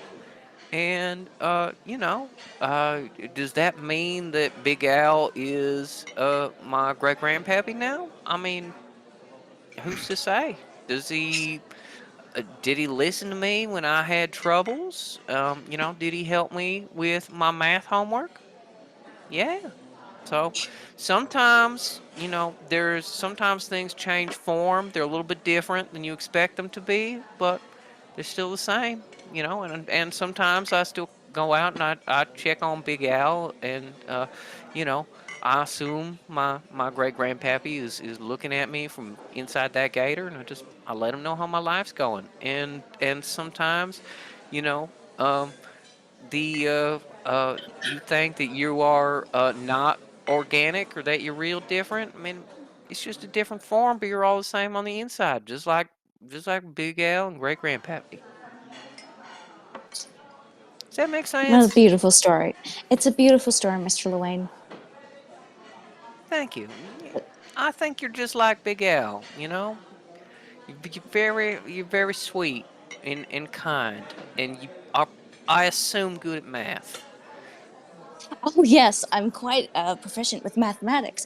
I have, I believe, a. This is a bit of an advanced word. However, you did say that you were familiar with automobiles. A calculator in my cranium. Oh, calculator. Yes. Yeah. No, I got a cousin Cal. No, I go to him for all my math problems.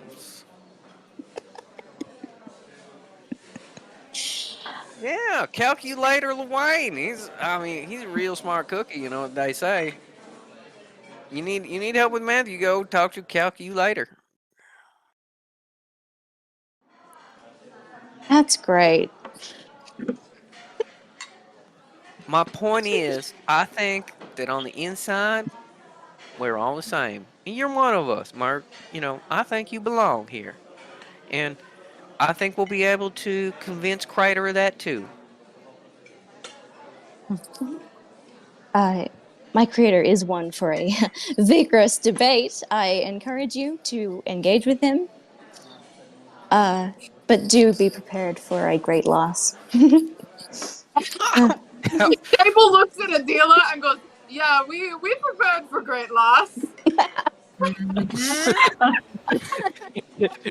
Still not knowing who the creator is, Wayne is like, yeah, well, I mean, I never lost a debate either, so I'll give him a run for his money. People say I'm too confusing to argue with, and that just sounds like winning to me. Certainly. Well, this is like a good mood for Mercury, but like it's also just like we're not the same inside because I don't have blood. But it's like I'm not gonna say that because that would upset me. Yeah. We're all the same inside. We're objectively not. No, but we're like similar in emotions. Maybe, sure. And you're like a gator. No.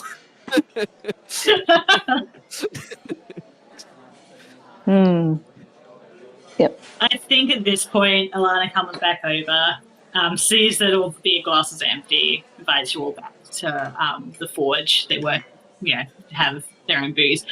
And I was going to say, I think we'll wrap up at this point, bar one little narration I'm going to throw in, unless there's anything else people want to do, anything else, characters. Can I grab one last interaction, Mercury with Adela? While they're like heading to the forge, Mercury steps aside, but still walking with Adela, and goes, "Lady Ashford, I apologize for my indiscretion in how I spoke to you earlier. It was not my place to do so. I certainly do not pass judgment upon you and the lifestyle that you lead. I wanted to make sure that you and I were, what is the term? All good, as they say." Adela kind of just sighs and puts her hand on Mercury's shoulder and is like, "Yeah, Merc, we're all good.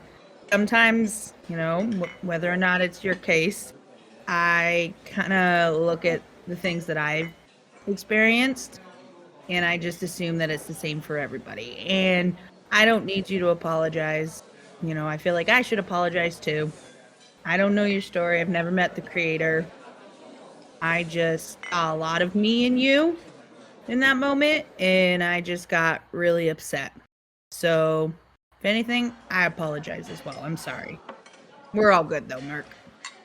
I'm very glad to hear that. It is very kind of you to say that I remind you of yourself. You remind me very much of Sulfur. She has a radical idea as well, like a radical idea or two as well. Give me legs. Allow me to walk around. Yep. Some could say I'm pretty radical these days compared to how I was before, so I'll take that as a compliment, Merc. I mean it as well. But yep, we're all good. I was just trying to look out for you, but put my own story onto yours, so let's leave that in the past. Sound good? Of course. Yes. And that's a great that's a success for A-plus Mercury. interaction. Yeah. Yeah. There was a split moment where you were like, just because I don't approve of your lifestyle, and I'm like, yeah, have you tried dating men? And I'm like, that's such immediate homophobic vibes from Mercury. And I was like, where did that come from? Yeah, Adela's just God. like, whatever. I'm not gonna engage in that. Let's just be good, because I still don't. She still is like, nope, you're being brainwashed. But So yeah, Mercury's interpretation. Unfortunately, the Book of Mormon does define marriage as between a man and several women, but yeah, So Mercury's interpretation of Adela being like, "I shouldn't have put my story on you," is like, "Oh yes, you agree that we are nothing alike." That it is not the same situation at all. yeah. All right. As you all pile into Alana's forge, sipping from whiskey and swapping stories and laughing, we'll say the camera pans out. Overtop forests, covering huge amounts of distance very quickly, and we start approaching the kingdom. Farmland at first, then the outskirts of the towns neighboring it, and then into the city proper. It's nighttime by now, up into the castle. Down, through scurrying, past servants scurrying and nobles walking and laughing, and down into the basements. And we see Tawny in the cell, staring at the wall, waiting. And unbeknownst to Tawny, through a very, very carefully disguised little peephole on the other side, is a man watching him. The man closes the peephole after a moment, walks through another set of passageways, completely empty, no one here, and then comes up into what, if Adela were here, would recognize as the council chambers. And there's one other man there. No one else should really be here at this time of night. This is like an abandoned office at this point. and approaches the man and says, I don't think we're getting anywhere with him. And the man says, well, I'm waiting to hear back on the mine. So hopefully whatever ideas left there is still in good condition. And the other man pauses and says, Dane, are you sure this is going to work? I mean, ideas as experiments were never that successful. I'm not confident that he'll be able to pass by the time we're done with him. And Dane gives this toothy, very nasty smile and says they'll never expect him to be anything else than what he is. I think the main thing is that he looks the same he does now. And the other man looks a little bit uncomfortable, but accepts this. Dane is clearly of a higher station than him, and leaves the room. And Dane just stares out the window, out over the kingdom at the Rakishan territories, and smiles. And that's it. They're gonna fuse him with a rat. Also, there's a little stinger that's like, next time on Dragon Ball Z, and Mercury is going, no! And Sable has her in like a full arm lock, and Adila and Wayne are just kicking the absolute shit out of the creator. Okay, but like the very pleasant like end credits is like the fade in of everyone like drinking nicely, but it's calm, everyone's around a fire, and Wayne and Sable are holding hands. Yeah. Wayne and Sable are holding hands, and it kind of lingers on that shot for a little bit, and then they separate, and Sable opens the hand, and there's a note, and it's a little drawing of a keg with a arrow and running feet. And Sable's like, got it, gonna steal that keg.